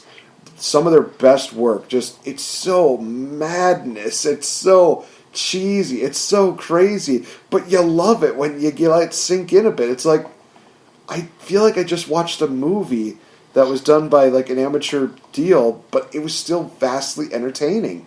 And it all culminated at the Bound for Glory, where we saw Decay versus the Broken Hearties, and that was where I started getting my love for Rosemary, as well as just everything that they did with the Broken Universe. It was just absolutely a lot of fun. And everything that they did with the Knockouts division was great. When they included, Gail Kim, they got Allie involved. They got Maria as one of the top heels of that. That was a great storyline. That was awesome. They did some really great stuff for that. Now, of course, one thing that I didn't mention was a certain person named Maxine, who would learn out to be Katrina in a certain promotion known as Lucha Underground. 2014 to 2018 was something that people were not expecting to just take off as much as they did. It was drama, it was action, it was adventure, it was a bit of horror mixed in with professional wrestling. The Lucha Libre style into something that was just one of a kind and will never be replicated. You had Dario Cueto, one of the best authority figures that you could ever have in a wrestling deal, where he's coming up with these new crazy concepts, these unique opportunities, as he liked to call it. Just everything that he did was just golden. Even he made a wheel amazing. The Dario Dial of Doom. Just for those of you that thought that was stupid, shut up. You don't know what you're talking about. You don't like wrestling, so just shut up. It was just absolutely great. Unfortunately, they ran into some problems last year. And it doesn't look like we're going to get a Season 5, but at the same time, we still have 4 great seasons to work off of. This was the rise of great stars like Phoenix and Pentagon. And, it saw the resurgence, the rebirth of Johnny Mundo, a.k.a. John Morrison. Just absolutely fantastic. And speaking of, new beginnings, All Elite Wrestling. They took a gamble on one big event in Chicago called All In. And Dave Meltzer said that they couldn't sell out those tickets probably within a day, much less 30 minutes. They did it. And then it just escalated from there. You had them doing, these other crazy, shows like Double or Nothing, Fyter Fest, Fight for the Fallen. Then they had All Out, which was basically their launching pad where they said, okay, this is where we're setting the stage for what the future is going to be and what AEW Dynamite is going to bring to you every single night. And it's still something that's great. And people are going to be saying, well, they're not beating NXT in ratings. So what? Neither was WCW back in the day. I'm sure that Lucha Underground would have loved to beat NXT so many times, and they probably would have loved to have more viewers. But at the same time, it didn't matter. You just watched it because you loved wrestling. Which I will also admit that I actually did forget about this until I thought about Lucha Underground. I'm like, that's right, they also had, NXT had another Wednesday Night War that they had to fight, which was against Lucha Underground, because they were airing on the same days. One was airing on the network, one was airing on El Rey Network. So they had that going on. And now just everything they're doing with AEW, it's absolutely fantastic. Mr. Fretz, you mentioned New Japan. They're expanding more. They're coming to the States. They're traveling more. They got their own network. They are definitely showcasing their talent a lot more. And they're definitely trying to get more people in there. We mentioned so many great things from there. Nakamura and Styles, the juniors, Omega, Okada, Marty Scurll. So many people coming from that. The Bullet Club, whether it was the original deal where they had Finn Balor, the takeover by AJ Styles, eventually taken over by Kenny Omega. Everything they did was just absolutely fan-freaking-tastic. The last thing I will say before I lose some breath is that 2010 to 2020 is the era of podcast truths. And there's a lot of people that are going to be questioning what I mean by that. Because of the fact that during this era, podcasting started to become more of a great thing. More people started having opinions about wrestling. More people started to vocalize their opinions about wrestling. More people decided, hey, I could book this better. Hey, I could talk about this, and nobody's gonna. Some people might agree with me. Some people might not agree with me. And it also really showed out in the interviews. I mentioned the Art of Wrestling with CM Punk, John Moxley's interview with Chris Jericho, the interviews that Stone Cold has, especially one that stands out to me, is the one with him and Tommy Dreamer, where he talks about his final days with WWE and everything that was going on with that, from everything that went on with ECW. So many crazy things that took place in these deals, and now everybody in the world basically thinks, well, I can have a podcast and I can vocalize this. That's great. It's all honesty one of those things where people are denied that chance to vocalize their opinions. Some of their opinions I will not agree with, and they don't mean jack shit to me. I'm going to be blatantly honest. But at the same time, there's some people that I really do like and enjoy. And there's some people that just decide, we're just going to take our podcast and we're going to focus on some of the brighter days.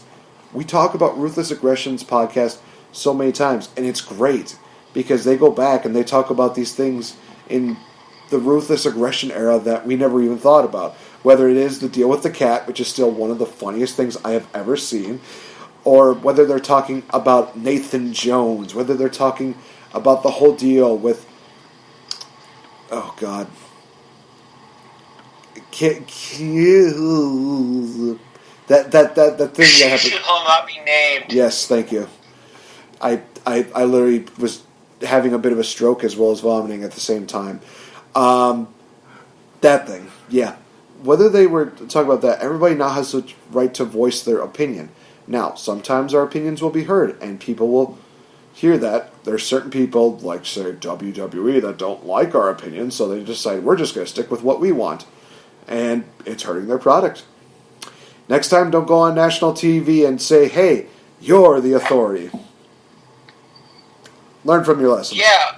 Where's my paycheck, Vince? Because I've been booking this shit since I was 16. I mean, you're not lying. You're definitely not lying. Yeah. Yeah, I hate when you pour a beer that it's mostly head. A little bit of the beery. Little bit of the yeah. Yeah, if little bit of the bubbly wasn't $50 and then another $50 to fucking ship it to Canada, Jericho, watch out for your own, bro. Jeez. But yeah, 2010 to 2019 has been a roller coaster of emotions and a roller coaster ride for so many people when it comes to wrestling. And some people call me a liar, but you kind of look at it. Whether it was dealing with the pipe bomb, whether it was dealing with the advent of the network, whether it's learning about these dark secrets that some of these people had, whether it was rekindling and remending these bridges that they might have burnt, whether it was, with Savage and Warrior and San Martino, some of the other people. In the end of the day, we have all these great memories to look back on. And honestly, I will say that the pros outweigh the cons immensely. We got so many great matches. We got so many great rivalries. Fretz talked about, how Rhea Ripley versus Shayna Baszler is definitely one of the best matches, maybe in NXT, possibly of the year. And honestly, it's true. I'm looking at Rhea Ripley versus Shayna Baszler as one of the best rivalries in all of NXT. And that's putting them up, with Finn Balor and Kevin Owens, with Tommaso Ciampa and Johnny Gargano, with Sami Zayn and Kevin Owens. Whatever you want to put it down as, there's so many great rivalries in there, and now they have earned their spots there. So we are on the verge of witnessing more history come 2020. Because for the first time ever, when it comes to a Royal Rumble, I don't know where they're going. It's really crazy because this is one of the first few times where it's like you don't exactly have an idea. You have predictions. But no, I think it's actually legit, bro. Well, if it's legit, then awesome. If it's not, then it's going to be one of those things where I will message you during the Rumble and I'll say, "Ha, you were wrong." But it is one of those things where for men, is it going to be Roman Reigns? That's what people are pulling for. But in all honesty, I was vocal on Twitter and I said Braun Strowman should win. Give him the Rumble victory. I see that. As far as women's go, in all honesty, I'm hoping that's somebody from NXT. And to be honest, they're kind of like up in the air about it. Should be Shayna Baszler. I think that that's what you just said. So yeah, it should be Shayna Baszler. She definitely has earned that. She has worked her ass off in NXT. I think this would be an ultimate payoff. And honestly, if this was her debut, like her huge debut on the main roster, what a way to come in. To just have her win that. And maybe even she could do like an Undertaker deal where she goes to all three shows. She goes to Raw. She goes to NXT. She goes to SmackDown just to put it in their face that, hey, I'm looking at you, and I'm probably coming for your title. Just bear that in mind. And just maybe like a week before the next big event or something like that, or maybe it's 2 weeks after the Rumble, she finally makes that decision, and we get that deal where she just says, I'm going to break the man's arm. And she looks directly at Becky Lynch. Oh, would that be good? That would just be absolutely amazing. But anyway, you were mentioning that you had some legit contenders for the Rumble this year. Not legit contenders, but how the Rumble's going to go down. I don't know if this was Meltzer or if this was Cultaholic or whatnot, but apparently the Royal Rumble is going to have 10 from Raw, 10 from SmackDown, 10 from NXT. And WrestleMania, all I'm reading, is that NXT is going to have a presence at WrestleMania. Whatever that means, we don't know. I would love to see the NXT title. I mean, save that title match for the main card of WrestleMania. Maybe open the show. It's going to be Ciampa Cole. It's going to be, knock on wood, that they remain okay to do this. But yeah, imagine if an NXT superstar wins the Rumble. I think that either Baszler or Rousey. I think Rousey is making her return at the Rumble. Like I predict first Raw of 2020, Baszler makes an appearance, and Rousey is going to be number 30 in the Women's Royal Rumble, and we'll see. I think let's just say hypothetically the final four. Okay, who isn't the Charlotte, Rousey, Baszler. See, the other two horsewomen, they're champions right now. So, and I don't think either of them are going to lose their titles between now and the Rumble. But I think somehow there's going to be a face-off, and by this time next year, we will have witnessed the horsewomen match, because I think another year in developmental and getting trained and maybe even getting some more matches on NXT, Duke and Shafir can vastly improve, because they need to improve. And if I could comment, I just had a thought of when you were saying podcast truth and the rise of podcasts, I had this thought in my mind that podcasting is the new message boards. Because when I was younger, from about 2002 until about 2007, 2008, I was on wrestling forums. Specifically, if anyone remembers the website, WrestlingGameZone.com, that was a lot of your creator wrestlers show No Mercy and SmackDown, where you got a whole bunch of formulas for that. They had a really good discussion forum site, and this was just another little wrestling community, like pre-Twitter, except this one was, you could find assholes on there too, so I'm going to say wrestling Twitter sucks, but I'm like, you know what, there was cyberbullying even in the message boards days, and now that podcasting it's as easy as going to anchor.fm and clicking record, like I do. It's been a year for me since I started podcasting, and it's like, wow, already. Right. Oh, man. So a lot has happened throughout this decade, so definitely we're going to be celebrating that come 2020. So, guys, we're going to take one more final commercial break. When we come back, some news about next week's episode, as well as finishing off our year-end Gaming Awards. In all honesty, it's been boiling down to these moments. Who's going to be taking the top prizes when it comes to the end of the year for wrestling? So, guys, stay tuned. We will be right back. It's going to be electrifying, baby. Hey guys, this is NateFNGreat. Hey, have you ever wanted to be a champion but can't seem to really find the money and the time to get a championship belt? Well, you know who's a really good friend of mine? AJ from AJsBelts.com. These guys have a large assortment of championship belts, from classic belts to the modern day belts to championship belts you would not even believe. And guys, like I said, they work with you very well. With an awesome layaway program, there is no way that you can beat these guys' prices as well as these guys' deals, especially when you can give them a little bit of money every now and then until you can get that championship gold. Coming from a guy who's a champion and a game changer, I'm indeed NateFNGreat. I'm representing AJsBelts.com, proud friends of the Game Changer podcast.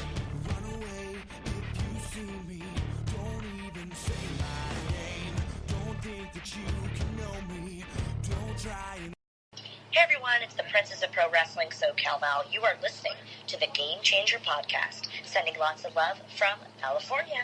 Mwah. You know, welcome back to the Game Changer podcast. I'm NateFNGreat. This is Mr. Fretz. It's actually kind of just dawning on me that Val and I have known each other for almost 5 years. It'll be in June or July. I think it's June, because I think it was during like the Battleground pay-per-view or something like that. I can't remember exactly what it was.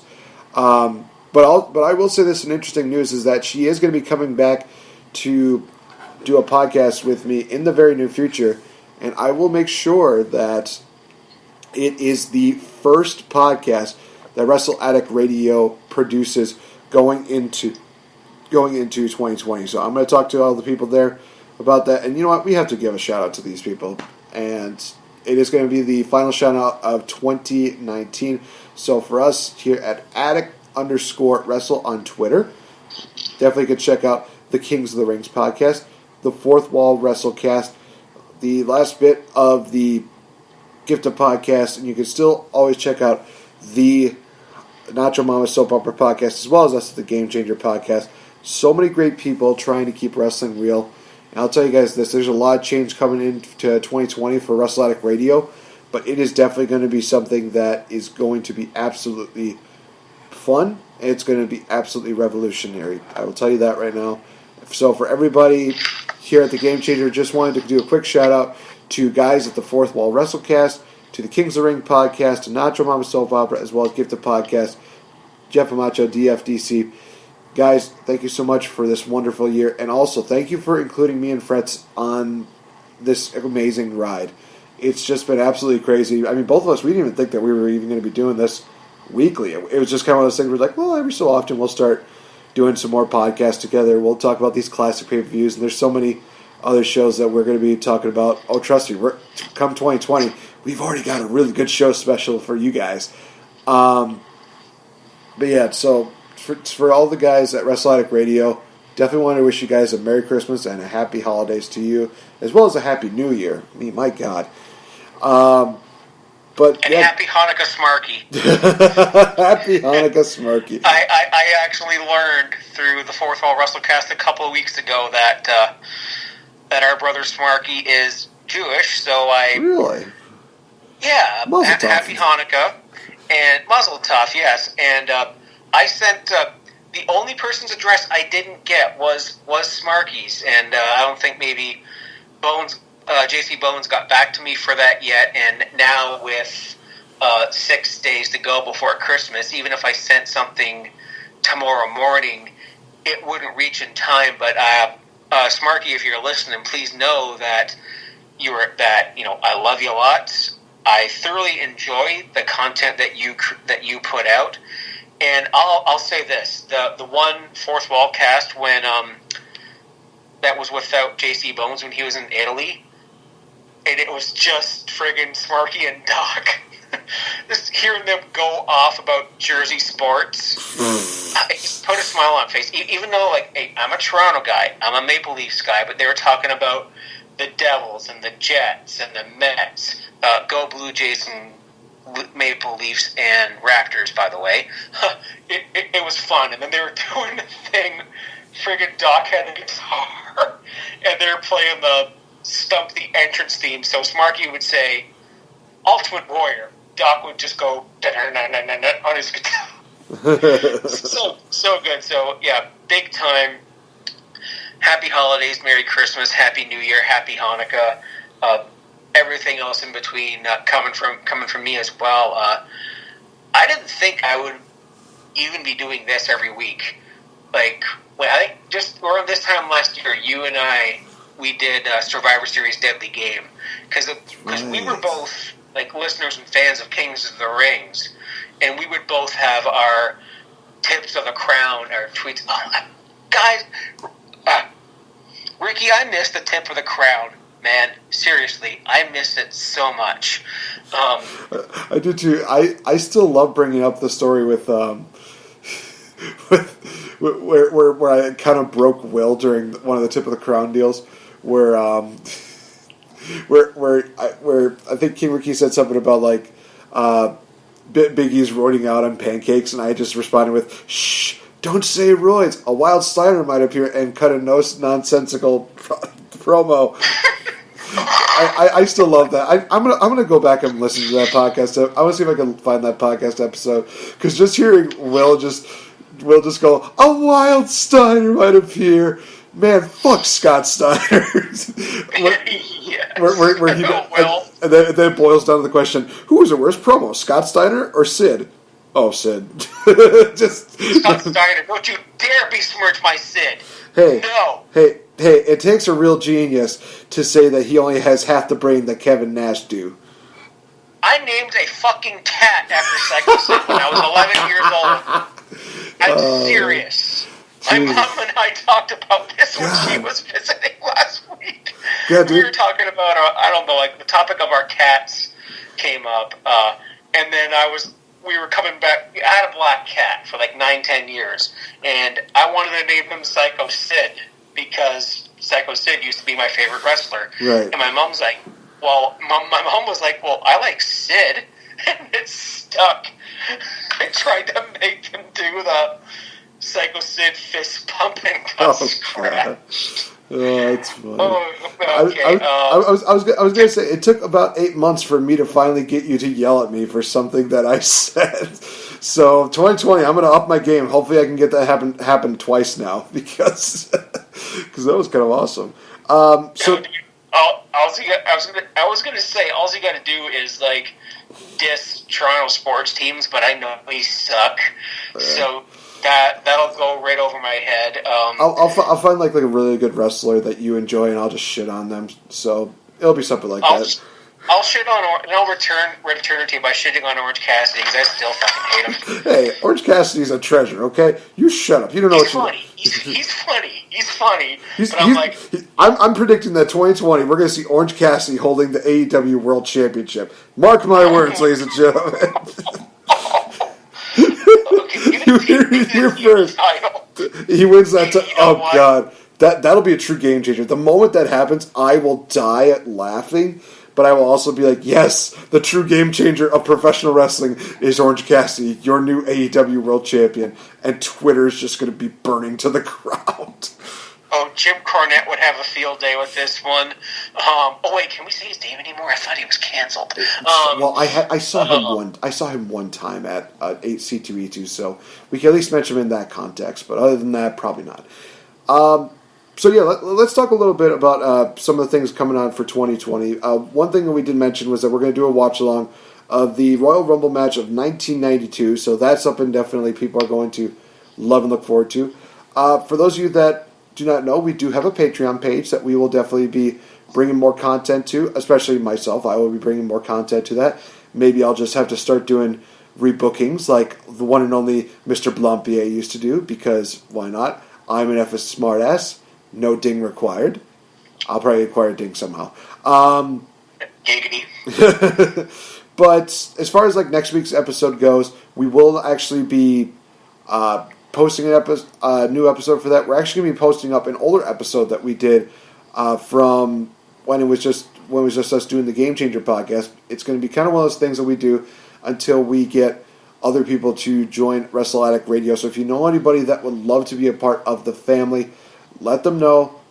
Let's get them in contact with them, because I think that'd be absolutely awesome. And we definitely do want talk to King Ricky. Yeah, definitely talk. Okay, fine. Talk to King Ricky, but you can still talk to me because I think you're cool. Anybody who talks positively about professional wrestling and shits on the bad stuff, you're cool with me. That's the way I see it. But yeah, that's kind of the idea for that. I will again talk to the main king on the throne about hopefully having the first podcast, a part of WrestleAddict Radio, be the SoCal Val interview, because I think it rightfully would be awesome, and I think a lot of people might be interested in hearing some of the things. I know that there's some people that are going to have some interesting questions to ask her, but we'll get to that when that interview comes. 2020 is going to be absolutely crazy. But before we get into that, we're going to be wrapping up this edition of the Game Changer Podcast with going to the Gamey Awards. We've been doing these for the last few weeks. In all honesty, some of these have been really interesting. I think that there's been some matches that you've kind of opened my eyes to, and also Walter versus Tyler Bate. Oh my God, was that awesome! That was good. You're welcome. Yes, thank you. So the first one here, as we go into the final five, is going to be the jaw dropper of the year. Moments that make you just literally think, "Holy shit, that just happened." And how am I ever going to recuperate from this? How are the other people going to recuperate from this? I do have... This is one where I actually have two for. And I know this seems kind of cheap, but at the same time, these two were just kind of absolutely awesome. First one being Cody Rhodes wrecking the throne at Double or Nothing. I think that there's a lot of people that were not expecting Cody Rhodes to actually have that throne just appear out of nowhere. And then he just takes a sledgehammer and just beats the shit out of it. To where I'm just thinking, wow, that's a harsh shot to WWE, but at the same time, he's making his own kingdom, so why be building it off of a kingdom that used to be here? So that was a jaw-dropping moment for me. But the one that stole it, which should not be a surprise, Ciampa kills Cole.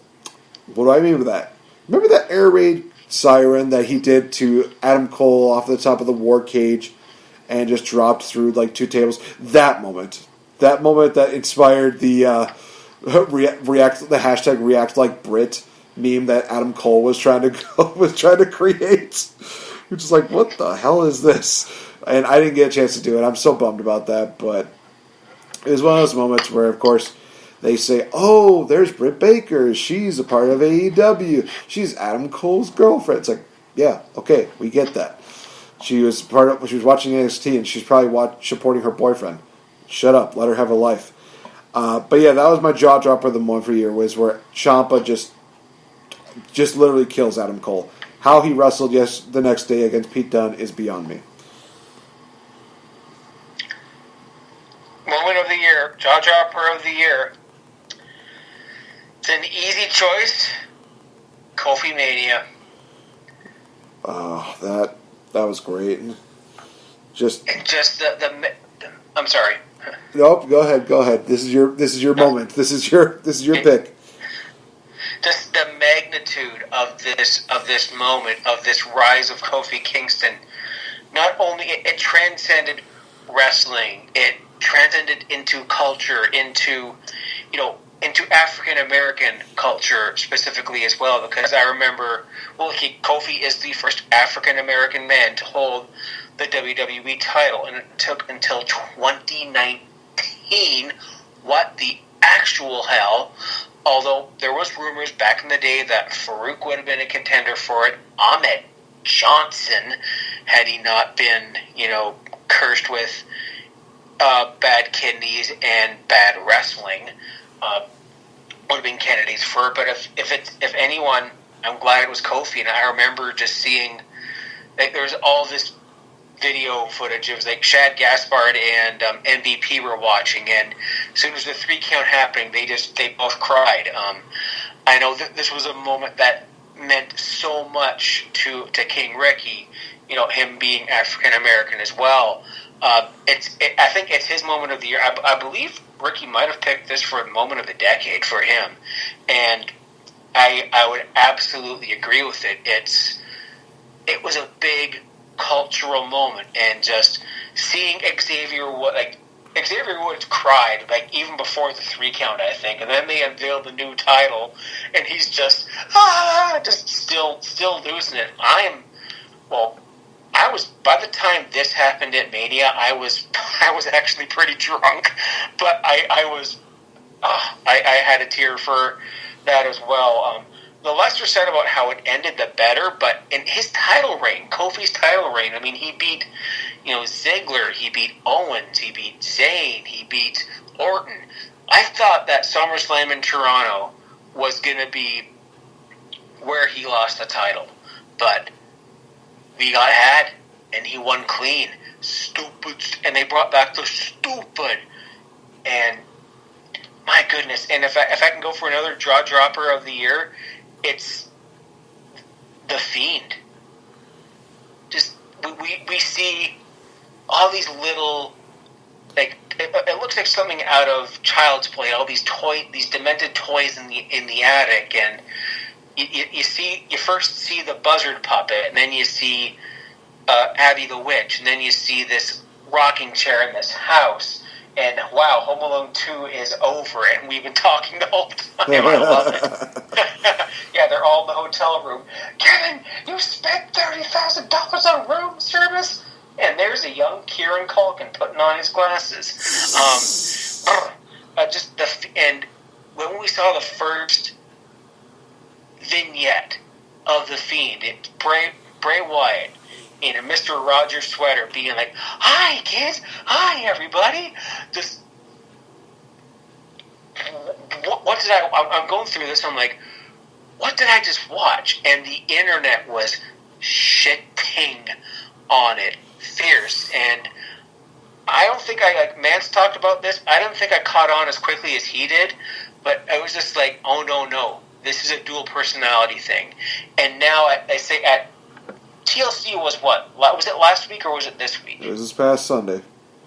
Okay, so I know we haven't gone over it, and literally the only thing I watched out of that show was The Miz versus Bray Wyatt, mostly because I got off work just in time for that match to start, and then after that my stream stopped working, and I just thought, you know what, I don't want to turn it back on, it's not worth the effort, because it was leading right into Rusev versus Lashley. Ugh. Good match. I mean, I heard it. It was on in my bedroom here, and I went into my living room and started playing Pokemon because, whatever.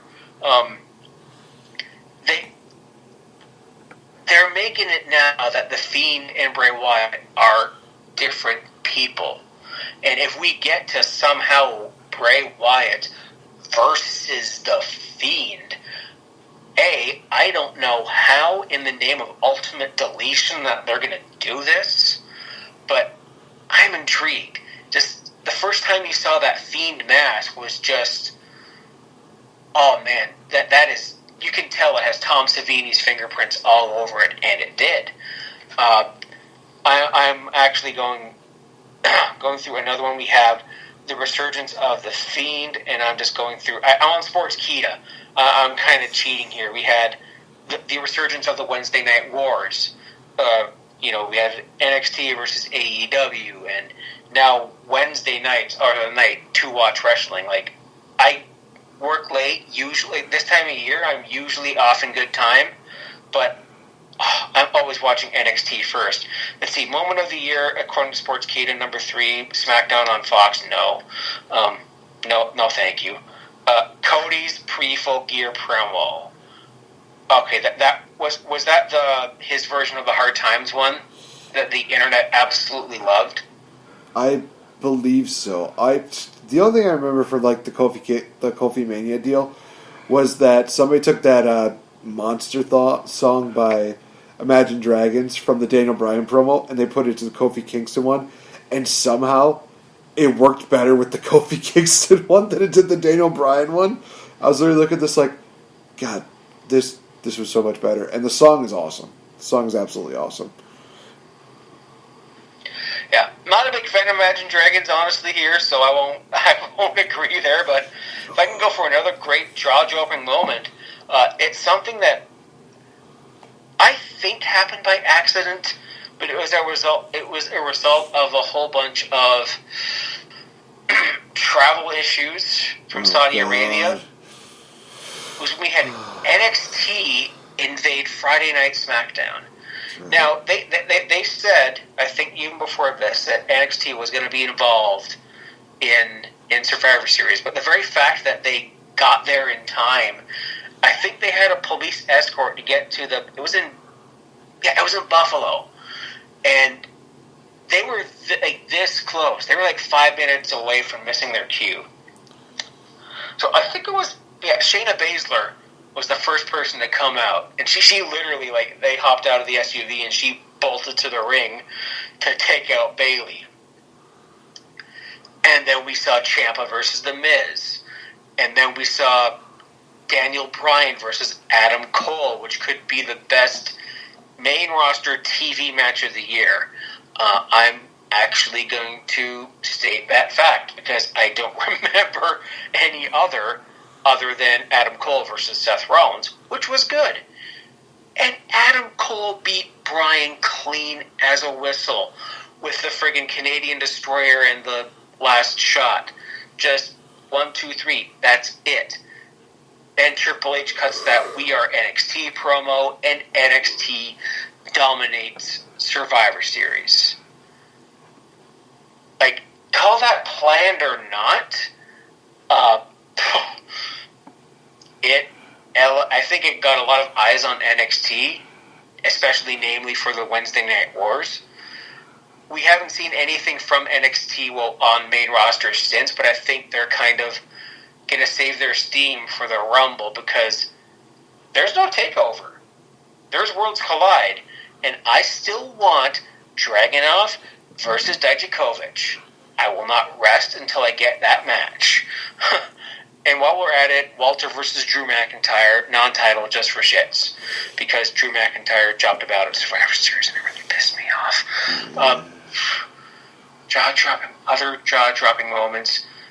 Although this one was jaw-dropping for horrendous reasons, the end of Kofi Mania.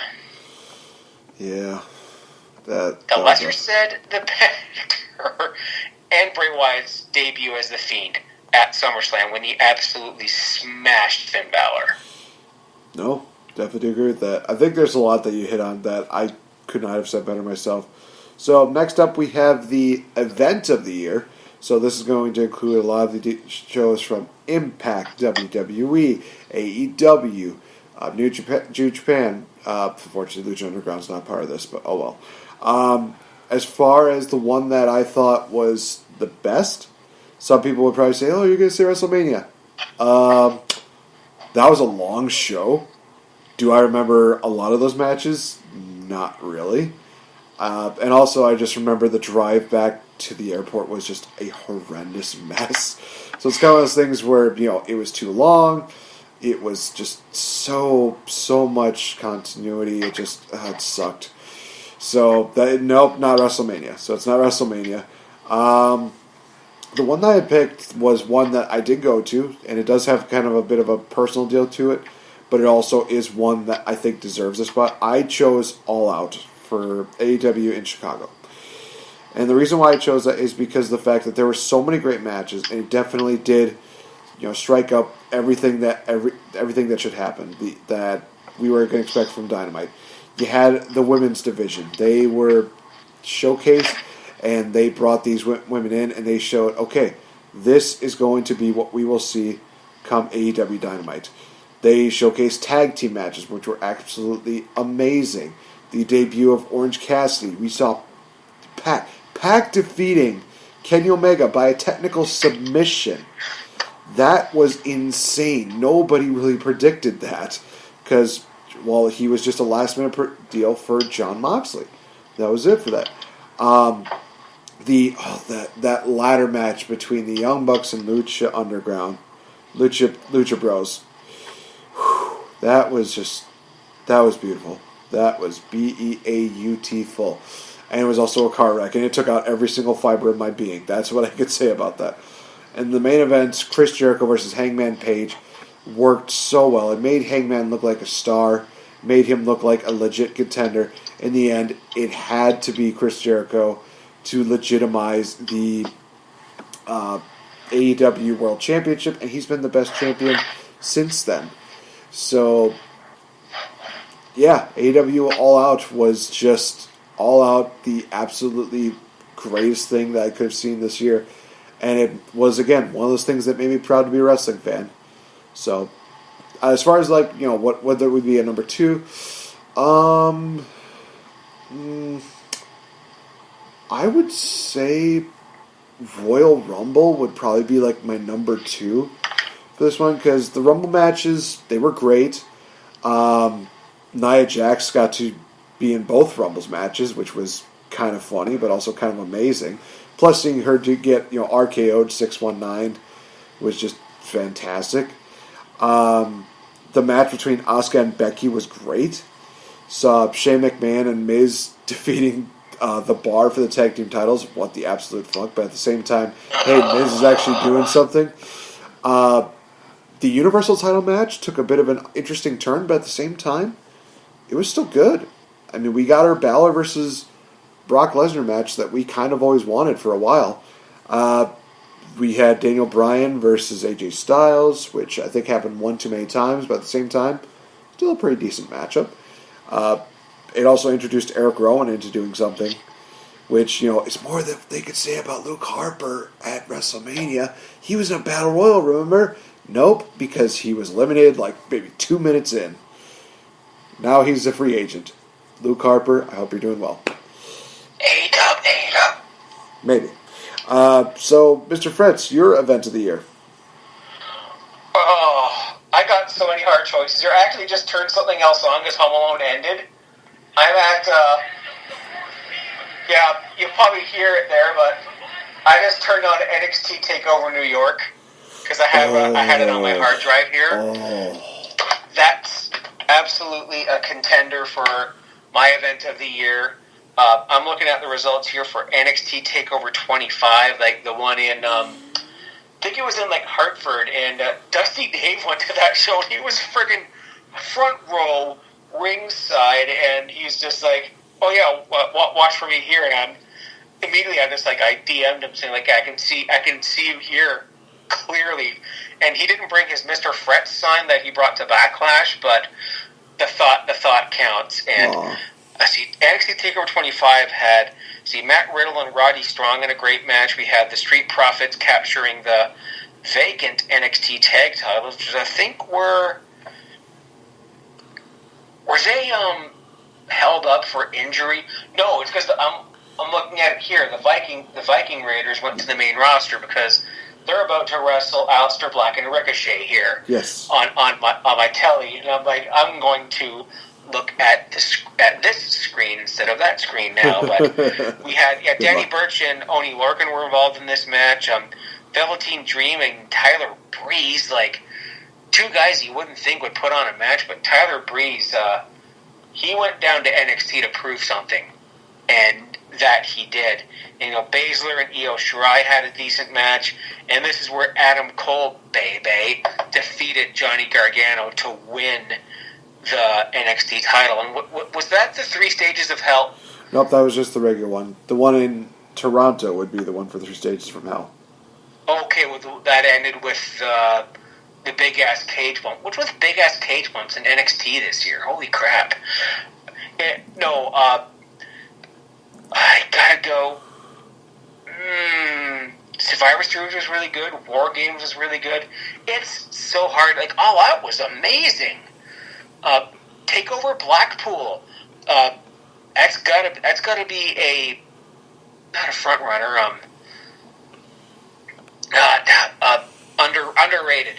An underrated one, because that was actually the same day as All Out, and that had that awesome Tyler Bate Walter match, and that had the NXT UK tag titles change hands. I'm actually gonna look it up here while I have it, but I gotta pick. I gotta pick New York. I mean, that had the ultimate feel-good moment with Johnny Gargano winning the title, much to my chagrin. Despite being a Johnny Gargano fan, Adam Cole's my boy. Yeah. And it broke my heart to see him tap out to the Gargano escape, but then my heart was was grown 3 sizes that day, Mr. Grinch, when Tommaso Ciampa came out to celebrate with Candice LeRae and Johnny Gargano at the end of the match. It was just so heartwarming. And I have, Mark Andrews and Flash Morgan Webster. There it is. Okay. They're South Wales subculture, I think, because it had Gallus, Zach Gibson, who is possibly my favorite heel other than MJF today. Walter and Joe Coffey had a stiff match. Kaylee Ray defeated Toni Storm to win the women's title. Trent Severin and Eddie Dennis. And then Tyler Bate versus Jordan Devlin. Wait, is this the TakeOver Blackpool 2? Oh, I am sorry. That is the lineup for the one in January. Oh, jeez. Way to go. Oh God. But okay, here's the, while I'm here, Walter versus Joe Coffey for the UK title, Gallus versus Grizzly Young Vets versus South Wales Subculture for the tag titles, Kaylee Ray versus Toni Storm versus Piper Niven for the UK title, Trent Seven versus Eddie Dennis, and Tyler Bate versus Jordan Devlin. Holy crap, I fretched that one up something fierce. Yeah. But, New York, man. And I forget what else was on this card. I'm actually going to... New York had the tag team title matchup. They also had Velveteen Dream versus Matt Riddle, which was incredible. Yes. They had... It was a random, triple threat between... I think it was Shayna Baszler, Bianca... and Shirai? Maybe? No, it was a fit. No. It was Bianca Belair, Kairi Sane, and Io Shirai. Yeah. Oh, also Walter versus Pete Dunne. Oh, seeing that live was just beautiful. I'm putting Royal Rumble down to third because New York was absolutely awesome. And just for that, that match there, Walter versus Pete, was definitely high up there in match of the year. Holy shit, was that awesome. But yeah, like I said, Johnny Gargano versus Adam Cole, like we both said, was just absolutely a great feel-good moment. It just was absolutely fantastic. So now we go from that to the duo of the year, tag team of the year, whatever you like to call it. For this one, I'm having a little bit of a toss-up between two teams, that being the Lucha Bros and LAX, a.k.a. Santana and Garrett. Santana Ortiz, I'm sorry. Why did I say Garrett? I'm thinking Garrett Bischoff. We just talked about her on NXT. Maybe so. I think in all honesty, though, I'll give the tag team deal to LAX.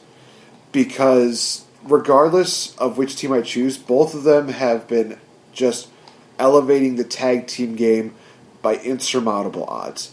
They kicked off the year so well with that tag team matchup at Impact Homecoming. And then their matches just kept getting better and better and better. They had that concrete jungle match that just was absolutely insane. Just that send off that they had, the LAX had leaving Impact Wrestling to work with AEW, just great, and they continue to do really great jobs. The stuff they're doing with the Young Bucks, it's absolutely phenomenal. And I'll always call them LAX, even though they're like the God, I forgot what their tag team name is now. It's really nothing too crazy. Proud and Powerful. Proud and Powerful, thank you. Yeah, no. But fuck that, they're LAX. They are still LAX to me, damn it. So, yeah, those are my pick. That's my pick for duo of the year. Right now, I'm looking at Rowe slamming Hansen on the Ricochet, and thinking that the War Raiders, Viking Experience, whatever the heck you want to call them, War Machine, they gotta be up there. Maybe the Revival, because they captured both the Raw and SmackDown tag team titles and put on barn burners. Their match with Ryder and Hawkins at Mania, they were damn good. Their ladder match, I think I've watched clips from their ladder match against the New Day this week, was frigging amazing. These guys are I mean, this is kind of a side joke to their former tag team name, but they're tag team mechanics. They're the best in the game, and I don't know what the future holds for them. Selfishly, I would love them to hang into WWE, but if they're not going to be booked properly, I want the Revival going up against the Young Bucks, just because this is little Twitter feud's been going on for so long. But then I'm thinking, okay, wait. Revival versus the Lucha Bros, Revival versus SCU. I gotta toss up here the Revival and, my goodness, Ricochet is so good. The Revival and the War Raiders. I don't know who to pick. The New Day should. I mean, obviously, the New Day's got to be up there, even though they're a faction. But they still had tag team gold. Get well soon, Xavier Woods. Who else in tag team? Because WWE doesn't give a shit about the tag team division. NXT, their tag team division, other than the Undisputed Era and Breezango and the not the Street Profits, the Forgotten Sons, the Forgotten Furries, and the Forgotten. Then there's Everrise. I mean, I think with the Tag Team Classic, if you involve UK, there's some stuff there, but I literally have to flip a coin between the Revival and the War Raiders, and since I don't have any coins near me, it's a tie. Fair enough. All right, so now we go on to the final two. First one's going to be Female Competitor of the Year, Female Wrestler of the Year, whatever you'd like to call it. Mr. Fretz, I think I'd like for you to start this one. The easy choice would be Becky Lynch, just because she's been champion almost the entire time. She main evented WrestleMania. She won the title in the cold, rainy, extremely late main event of WrestleMania. And she's defended her title. She beat Lacey Evans. She wrestled. Who did she wrestle at SummerSlam?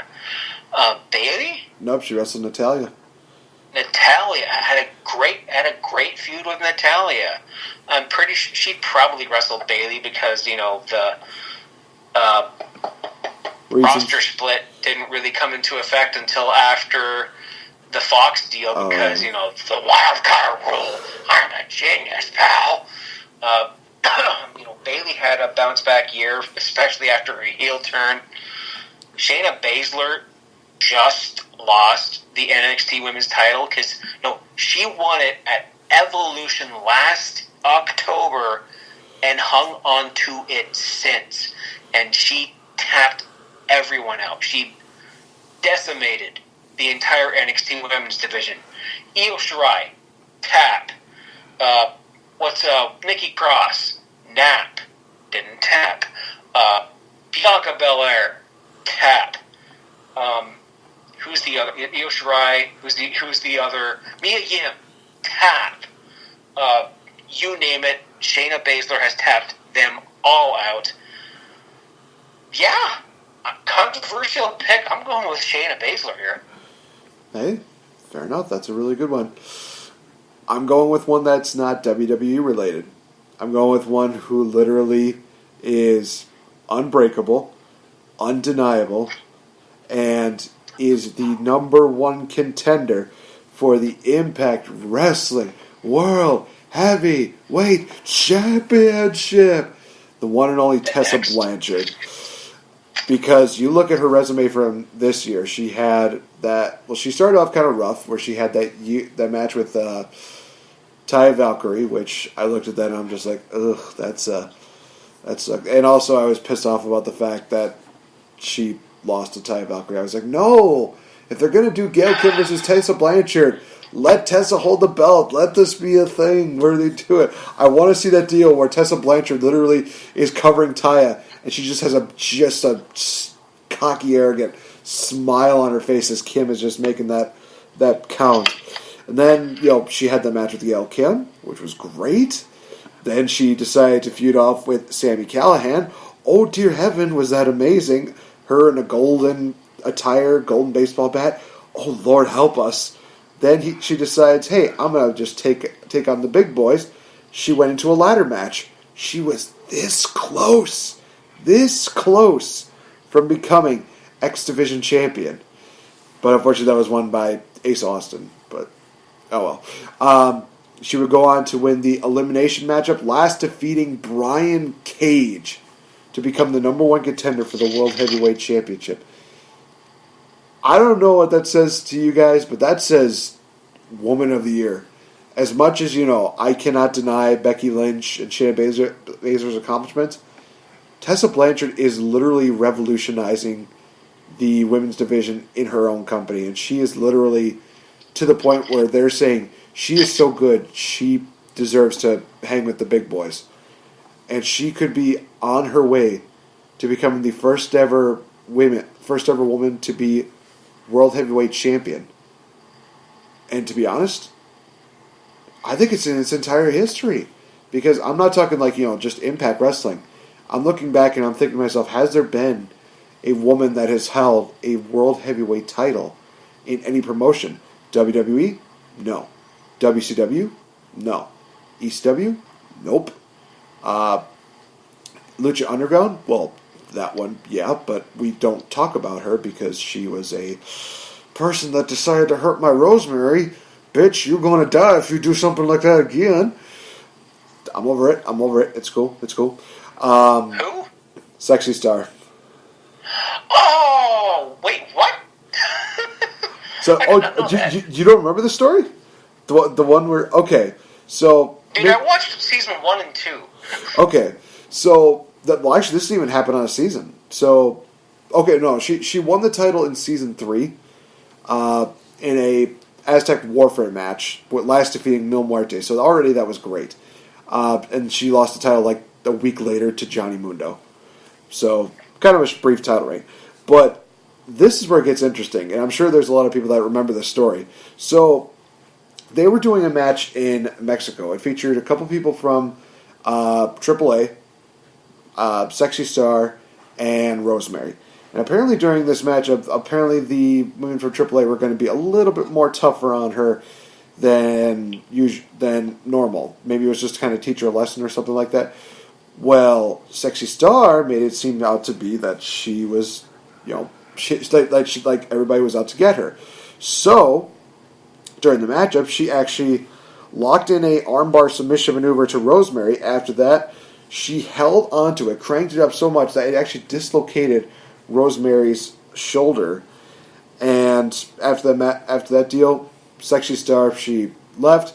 I believe that the management from AAA was saying, you got to come back, you got to apologize for what you did. She did like this half-assed I'm sorry deal, and she explained the whole situation. It was one of those situations where it definitely blacklisted her from wrestling. And now she's probably doing like MMA or something like that. It's really just a really, really stupid situation. Oh, yeah. So that's where I was getting at. Gosh, and I'm also getting like really graphic and very, very, very, very dicey in this episode. So for those of you that are still listening in, thank you so much for bearing with me. All right. As I lose so much air, we move on to the final one. The male competitor of the year. Who was the top dog of this entire deal? For me, was it Roman Reigns? Was it Adam Cole, baby? Was it Finn Balor? Maybe Bray Wyatt? Maybe it was somebody by the name of Cody. Maybe it was Dustin. Maybe it was Kenny Omega. Maybe it was Willie Mack, Sami Callihan. Maybe it was Brian Cage. You can all suck it, because the only man who was going to be the man of the year was going to be the greatest of all time, Le Champion, the one and only Chris Mother-effin' Jericho. All throughout this year, he has touched golden. He's the golden goose creating golden eggs. You look at everything that he has done. His matches, great. He is literally putting on matches that he put on even better than what in his earlier years. His match with Kenny Omega, great. His matchup with Hangman Page was awesome because we got to see an AEW World Champion. He's created memes like a little bit of the bubbly, or he's talked about people not lasting in the ring with him for 10 minutes. He's really created new stars in Darby Allin, Scorpio Sky, Jungle Boy, everybody that he has stepped in the ring with. It's just been absolutely elevating his game as well as everybody else's game. He's creating all of these new stars. He's creating this absolutely fantastic deal, and he is honestly the face of AEW for a reason. People are not going to want to admit it entirely. They'll still think it's Cody, but it's like, no, when I think of AEW, the first thing that comes to mind is Chris Jericho holding onto that championship, wearing that Ant Gala jacket, and just looking like one of the biggest douchebags that you'll ever see, but you're somehow going to love it. And he will sit, and he'll say it best. He'll probably say it directly to my face. Your gimmick was a stupid gimmick to begin with. Shut up. So, Chris Jericho is my pick for the dude of the year, male competitor of the year. Hard for me to choose against him. It's easy for me to choose against him because he's my boy, Adam Cole, baby. Ooh. I mean, he won the NXT title in June, and since then he's been a great fighting, cowardly, Undisputed Era's always skulking around into his title defenses. I mean, he had a great title defense against Johnny Gargano in the 3 Stages of Hell, which ended in a hellacious cage bump. Oh my gosh. He had a fantastic title defense against Matt Riddle in one of the best matches of the year on the first NXT on USA. He ate the pin in the most insane spot of the year in War Games against Ciampa. Had a show stealer against Pete Dunne 24 hours later at Survivor Series when he should have been just in having his own bit of bubbly, but I'm talking about a bubble bath with Epsom salts to soothe those wounds. And he just put on a barn burner with Finn Balor.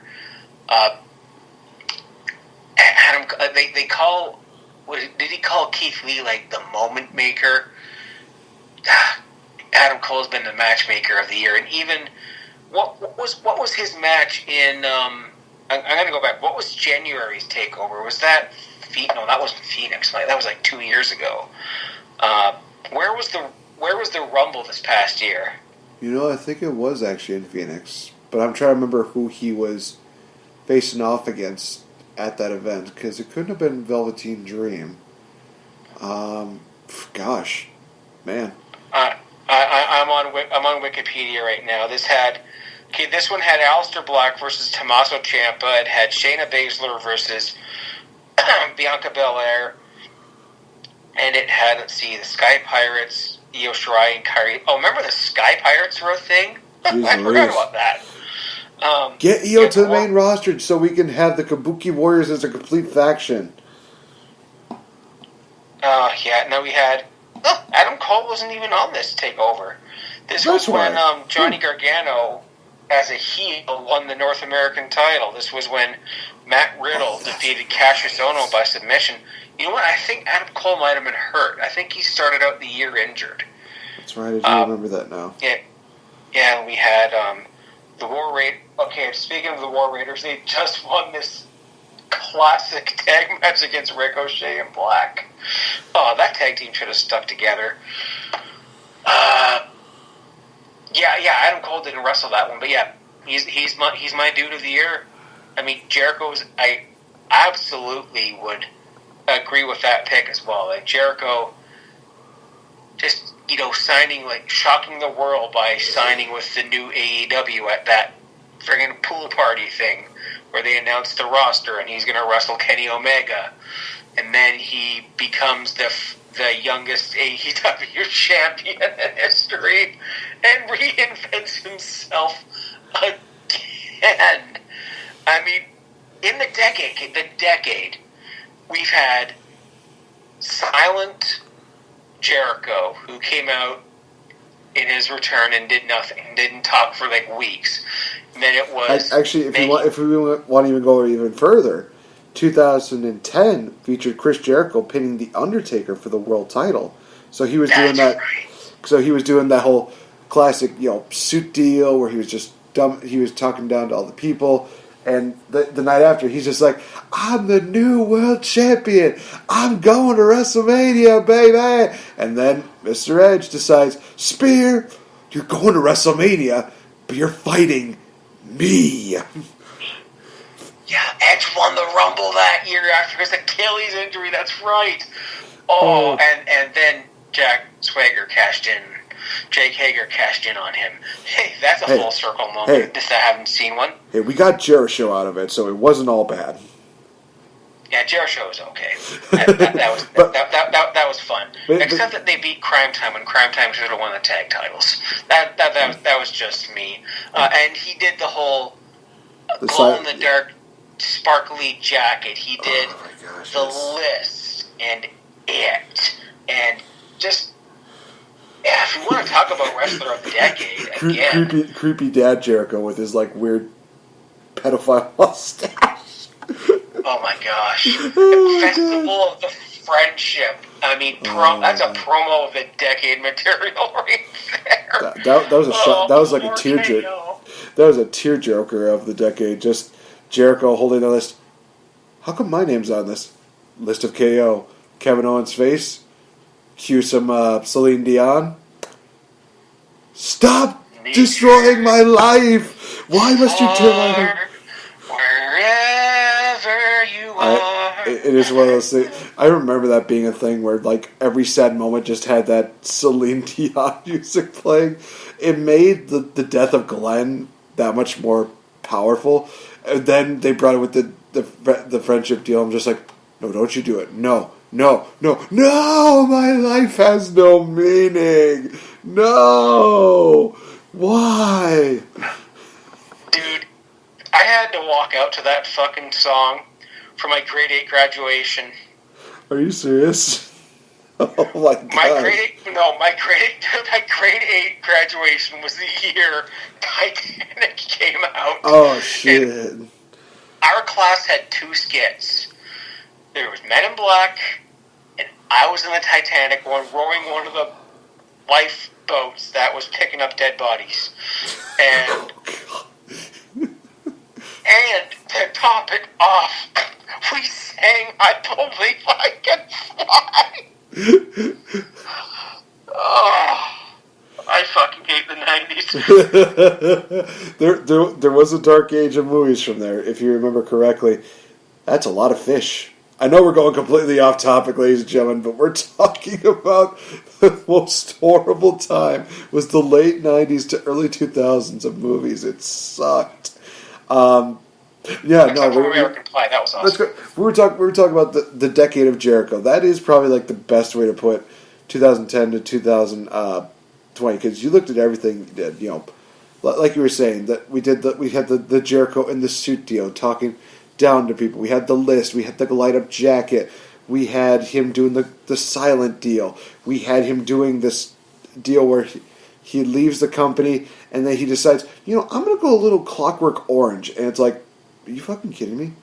You're literally going down the path where a movie is literally just saying, isn't rape fun? It's like, no, don't do that. No. But Jericho pulled it off. It's like, okay, at least we're just getting the facial deal there, and he won the Intercontinental title for the 10th time, but it's not recognized by WWE. I don't give a shit. I really don't. He did that. He became an AEW champion. Just everything about him. Oh, yes. I think we could definitely say this was the decade of Jericho. I would have loved to make a decade of Punk, but halfway through he left for obvious reasons. But Jericho kept going, and he kept reinventing himself, and he literally became that millennial guy that just would never go away, and we never wanted him to leave. He just kept aging like a fine wine, even when you get sick of it, it's like, maybe a little more. Absolutely. Or like a nice barrel-aged whiskey. Ooh. Anyone wants to give me some whiskey for Christmas? Yes, please. Be sure to remember that, ladies and gentlemen. You could check out Mr. Fretz and send him this whiskey at... Never mind. We're not going down that much. All right, so this has been the great edition of the Game Changer podcast. It's been a great year for 2019. Like I said, I'll do a retrospective later on in the future. But for the meantime, wrestling has just been really an up and down roller coaster battle for everybody. But it also brings a lot of really great moments. And this year alone, we had some really fantastic moments. We had some really fantastic stars. We have some fantastic, matches to talk about. 2020, it's your move. So for Mr. Fretz, who you can follow on Twitter at the legendary JF, and you can follow me, NateFNGreat, at RealFNGame. Feel free to give us so much of your love and hatred for wrestling if you'd like, because we do have the option to block you if that's the way when push comes to shove.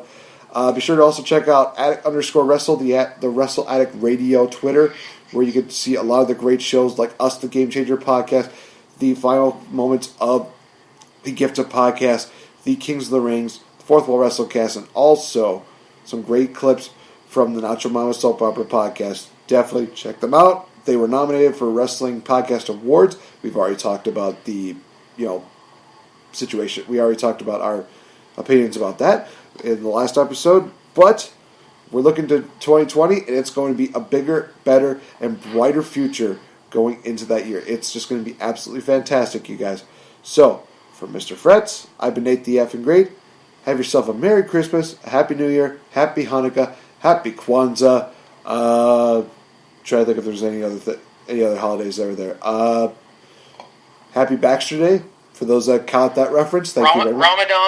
Ramadan. Oh God. I think we can end on that note. So guys, thank you so much. We'll talk to you in 2020. Adios. La la la la la la la. Shit.